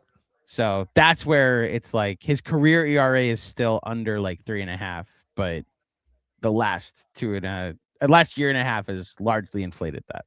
So we're pulling for you. I'm not. I hope he's no longer on my baseball team. I almost said something very I figured you were. Yeah. So the 30th pick is going to be Koa Peat out of Arizona. That's another one. Who was the guy that I was at least mildly interested in based on what I read yesterday. Did a lot of research on this draft. Joseph Sokola, what's going on, Joseph? If their goal was not to go above the second apron, what do we do for a center? Reed would have at least given us someone. Are we now surrendering rebounds and rim protection? Is it just Cat and Huck?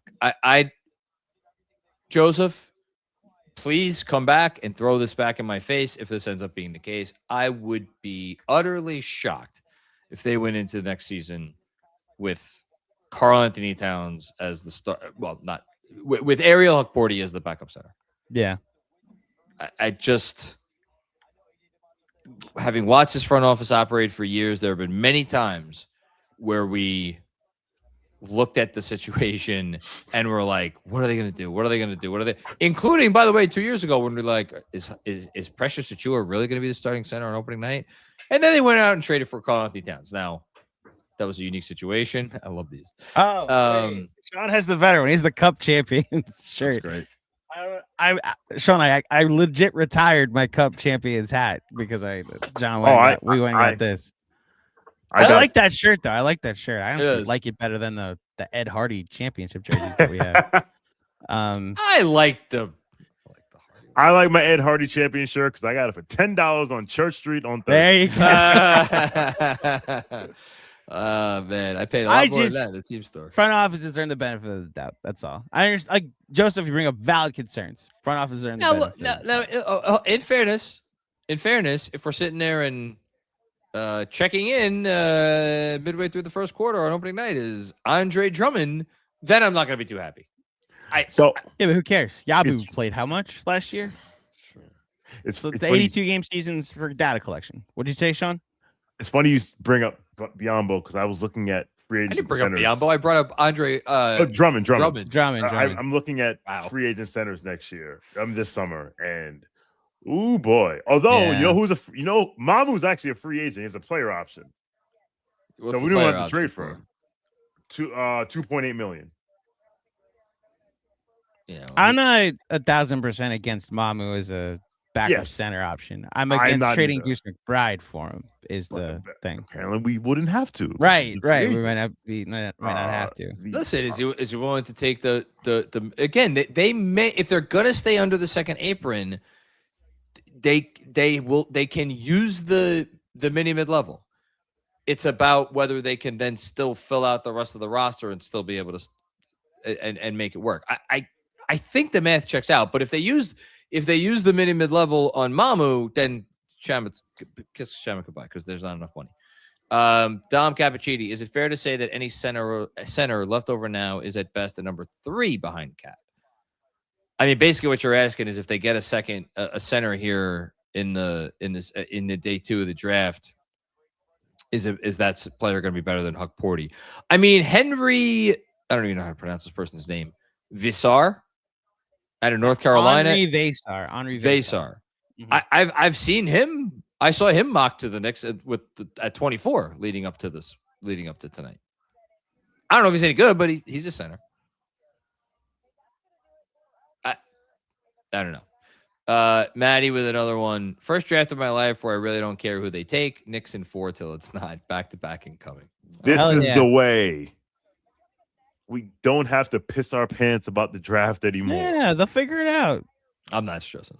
Yeah, I know you're not. This is. Thank you for the contributions, everybody. Thank the Knicks, they just won the title. These are other teams' problems to worry about getting better. Uptown OD. To save money, draft a rotation player with a cheap salary like Reed, with all indications that Mitch is gone. Front office hates playing rookies, especially with this experienced core. Maybe we sign a Nick Richards type. That's actually not true. They just played Muhammad Diawara. Yeah. Mike Brown was out starting. Kevin McCullough. Yeah. Tyler Pollock played how many important minutes last year? Who was as you like to say, was not actually a rookie. He was a Tibbs rookie. Yeah.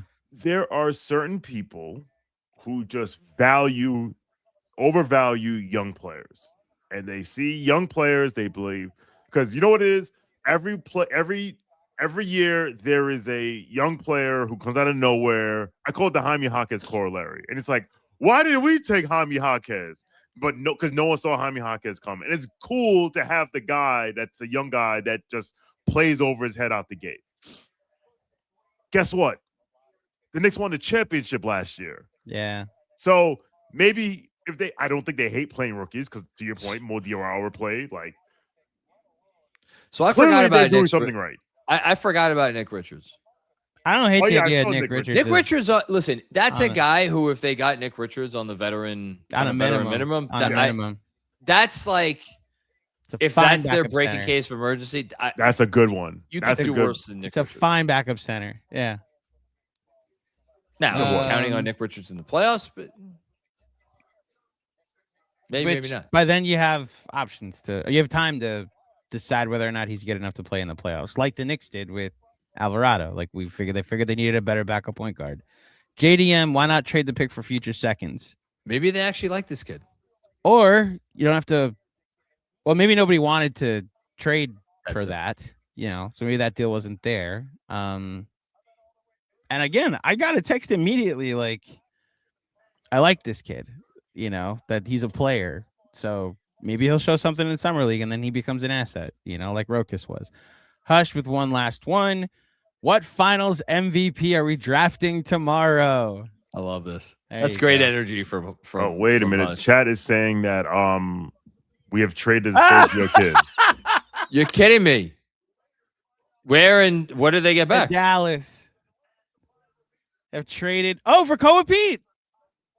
Really? Yeah, the Knicks got Koa Peat. Wait, what?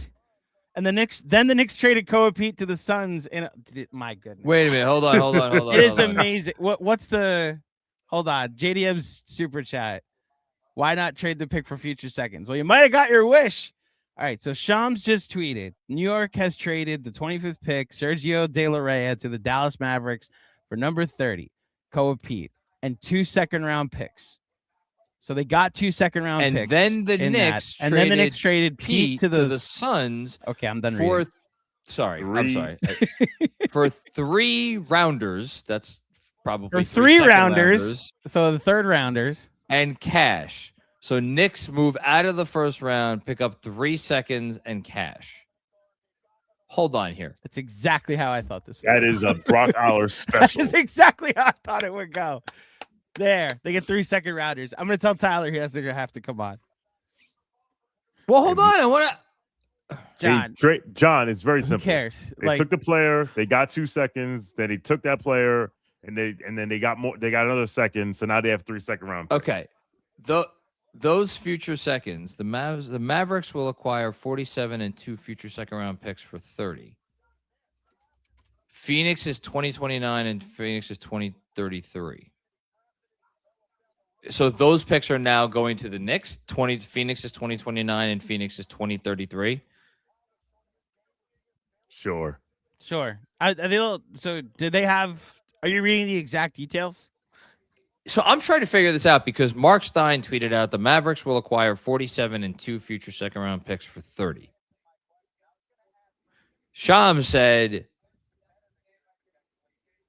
De Larrea is going to Dallas for 30 and 2 second-round picks.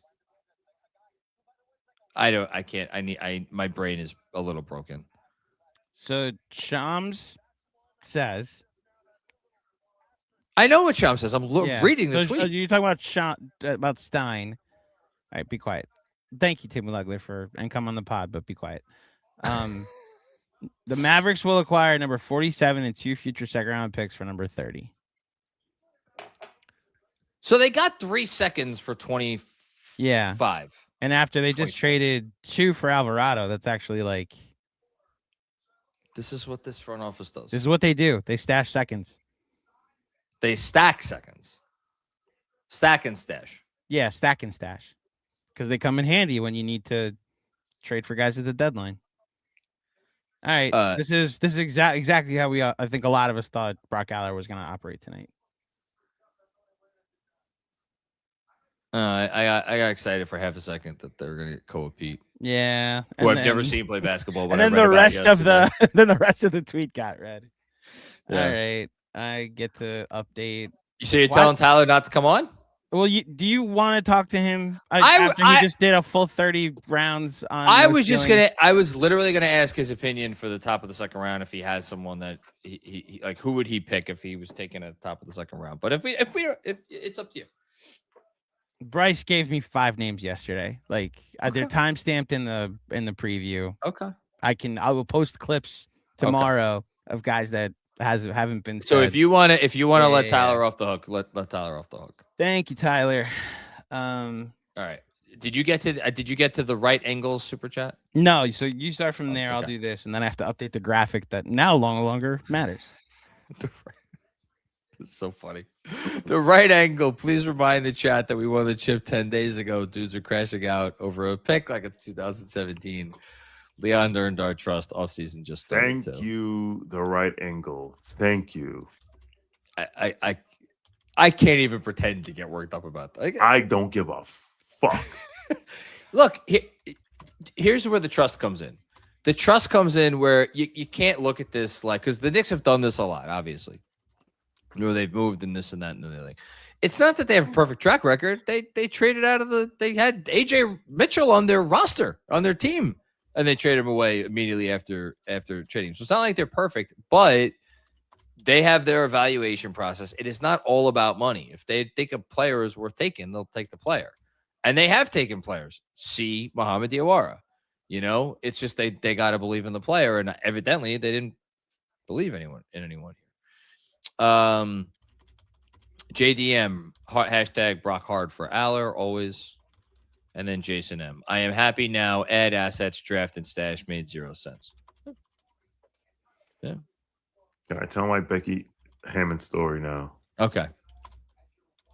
So it's actually my trampoline story. So I was at a birthday party at one of those trampoline places in Westchester. And we're about to leave, and I see Danny Parkins.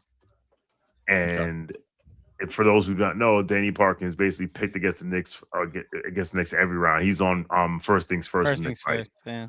And Danny Parkins, after it, he made a bet with Ben Stiller that if the Knicks won the championship, he would spend a night in the museum, and which he's going to do. Fantastic. And he also, and kudos to him, he on the parade day, he was walking around telling New York, asking Knicks fans what did they think of his takes, but he wasn't saying like, hey, a guy said, the Knicks can't do this, whatever. And then he would say it was him. And so I went up to him. I didn't say who I am. I just went up to him. I said, hey, it takes a real man to walk around and admit that you're wrong in the way that you did. And he said, Thanks for saying that. I appreciate it.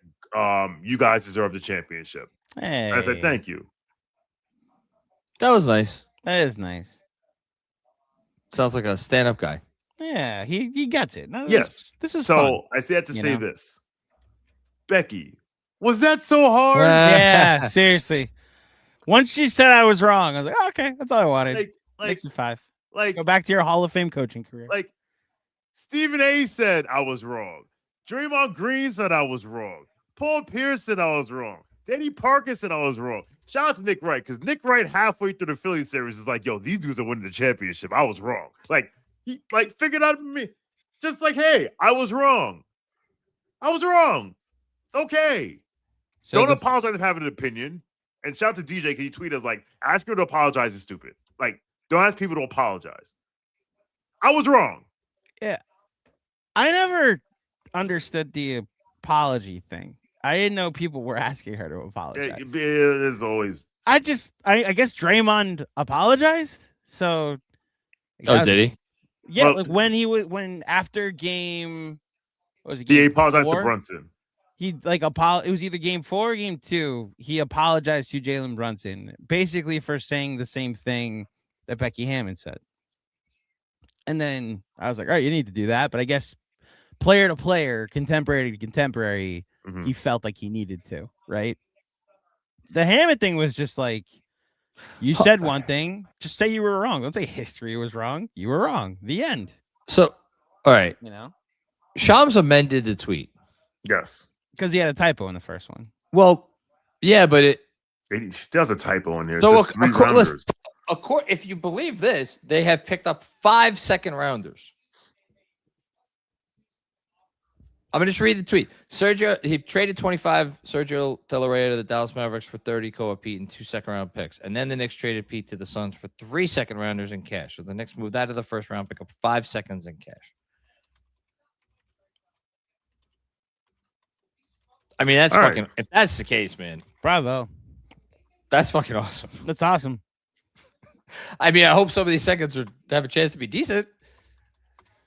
Oh, yeah. Those picks could be Jose Alvarado or whatever backup center people want the Knicks to trade for at the deadline. Like, that's where those picks come in handy, you know? Or it could be Jalen Brunson. Or it could be Jalen Brunson, or it could be Tyler Kolek, or it could be Deuce McBride, or it could be Mo Diawara. Like, you can find value in the second round. Every single trade deadline, we're like, oh, the Knicks don't have assets. And then they have like, oh, they found 3 seconds to throw out to somebody. Okay, wait. We have an updated tweet from Shams. Oh, Phoenix sent number 47. Another updated tweet? Yes, 35 seconds before you hit send, man.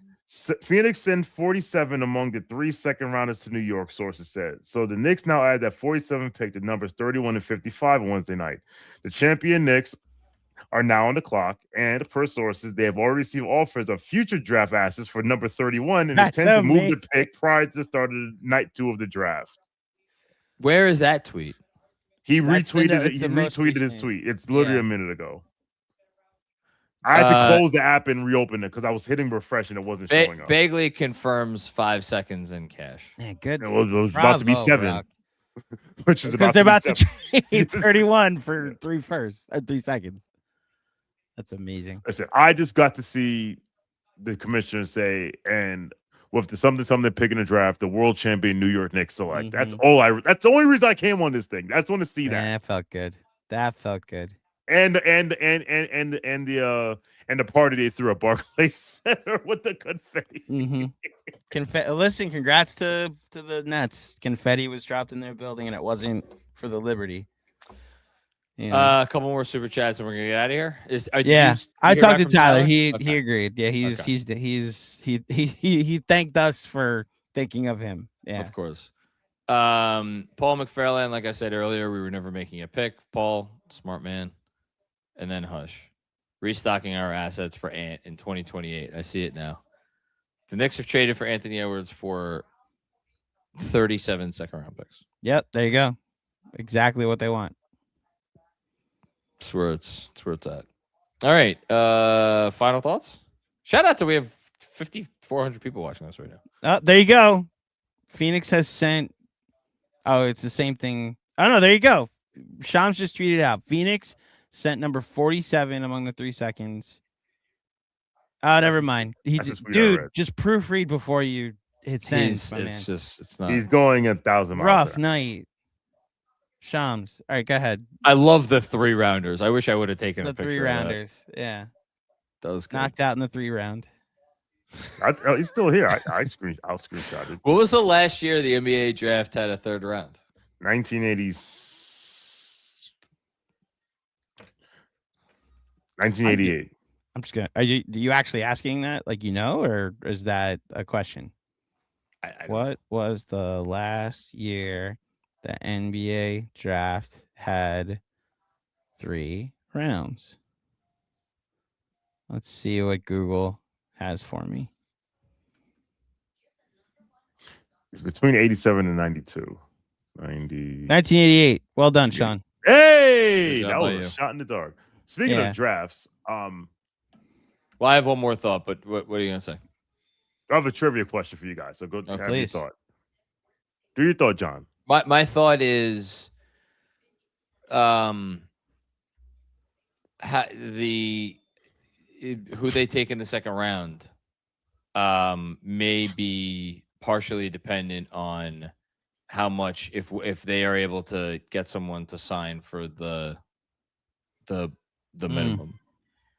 Because again, if you can get away with signing someone to the least amount of money that you could offer a player with no years of NBA experience, it's like $1.2 million. Mm-hmm. If you're thinking of ways to save a lot of money for this upcoming season, if you could have a couple of players on your bench that are signed to dirt cheap 2nd round pick exceptions, that's a very easy way to save money.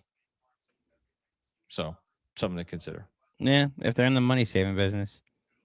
We have one more super chat, and then Sean's going to end it with whatever he was going to say. Trivia. Oh, Brett. What's going on, Brett? Calling it now. They're signing Mitch and staying under the 2nd apron. Good night, fellas. If they do that, man. Shaman, I believe. I don't think they could do it much. But we'll see. All right. We talked about the 2019 draft earlier. Yes. There are only 4 players from that draft, from the 1st round of that draft. They're still with their original teams. Ooh. Who are they? Zion Ja. Yep. I gotta think who else is in that draft. I don't. One guy is going to be a bit tough. One guy should be a little bit easier. Ugh. Yeah, I'm not gonna know this. I don't know. Actually, Yeah. wait. Oh, hold on. Okay, technically, one guy was drafted and traded on draft night, whatever. But he's only played with one team. That one's going to be hard. So I'll tell you who that is. It's Brandon Clark. Oh, He was officially drafted by Oklahoma City, but has played in Memphis his entire career. The 4th guy. Did he pass away? Did Brandon Clark die? Pretty sure. He did. This is That's more right. Oh my than gosh. the fucking pod. Wow, did. that's dark. So he will not be playing for another team. Who's the other player, Sean? Jesus Christ. I forgot that. Rest in peace, Brandon Clark. Good trivia question. The other player you can guess. You should be able to guess. Andrew lost it. That was enough for Andrew. I completely forgot he passed away. I'm sorry. That's a bad job by me, guys. You're good. I'm not laughing at you, Macri. Your timing sometimes. That was immaculate. Who's the other player, Sean? And technically, he was drafted by OKC. Yeah. Okay, I'll give you a hint. We played against this player in the playoffs This year? this year. Had to be someone on Cleveland. Was it someone on Atlanta? Considering Cleveland took Darius Garland, it wouldn't be him. Was Wouldn't it be Kongwu Cleveland. that draft? No. No, I don't know. I really don't know. Huh, They took Jackson. Atlanta took Jackson Hayes that draft. Got it. In fact, that was the Jackson Hayes Cam Reddish Cam draft. Reddish trade. Yeah, that's right. Is Cam the answer? No. He No. wasn't that sure. 6 man. 6th man on. Oh no, he was that draft. Sorry. Not on Philly. Someone on Philly? No. No. So Don't look at the someone chat. on Cleveland. Oh, Keldon Johnson. Ding, ding, well ding. done. Okay. Man. When I got that. 4 players are on their original team. Like literally, it's 1, 2, 21, and 29. All right. I'm gonna attempt to write about what the hell the That was Knicks did amazing. tonight. This should be I'm fun. gonna go to sleep. John, Vorp, value over replacement player. How far before we get to RJ Barrett? Oh, his Vorp is atrocious. Yeah, it's unfortunate. Is Yeah, it it's in the 20s? He's 18th. There you go. Yeah. It's because, like Josh Hart said, analytics suck. Okay. That's where we can end the draft. All right. Thanks, everybody, for joining us for what has been a eventful last hour at the very least. Hope everybody enjoyed tuning into the first night of the NBA draft with us. We will not be live tomorrow for the NBA draft because we are doing a town hall for our patrons. Shout out to all the Knicks Film School patrons out there. We will have reaction in some form or fashion to whatever the Knicks do tomorrow night, on the channel at some point, or on social or whatever. But stay tuned for all that. In the meantime, everybody enjoy your the rest of your week, and we will talk to you soon. Peace out. Hold on. What? End on this. There it End on is. this. There's that. End on this. Anybody mad that they didn't take somebody tonight? This is forever. Giddy up.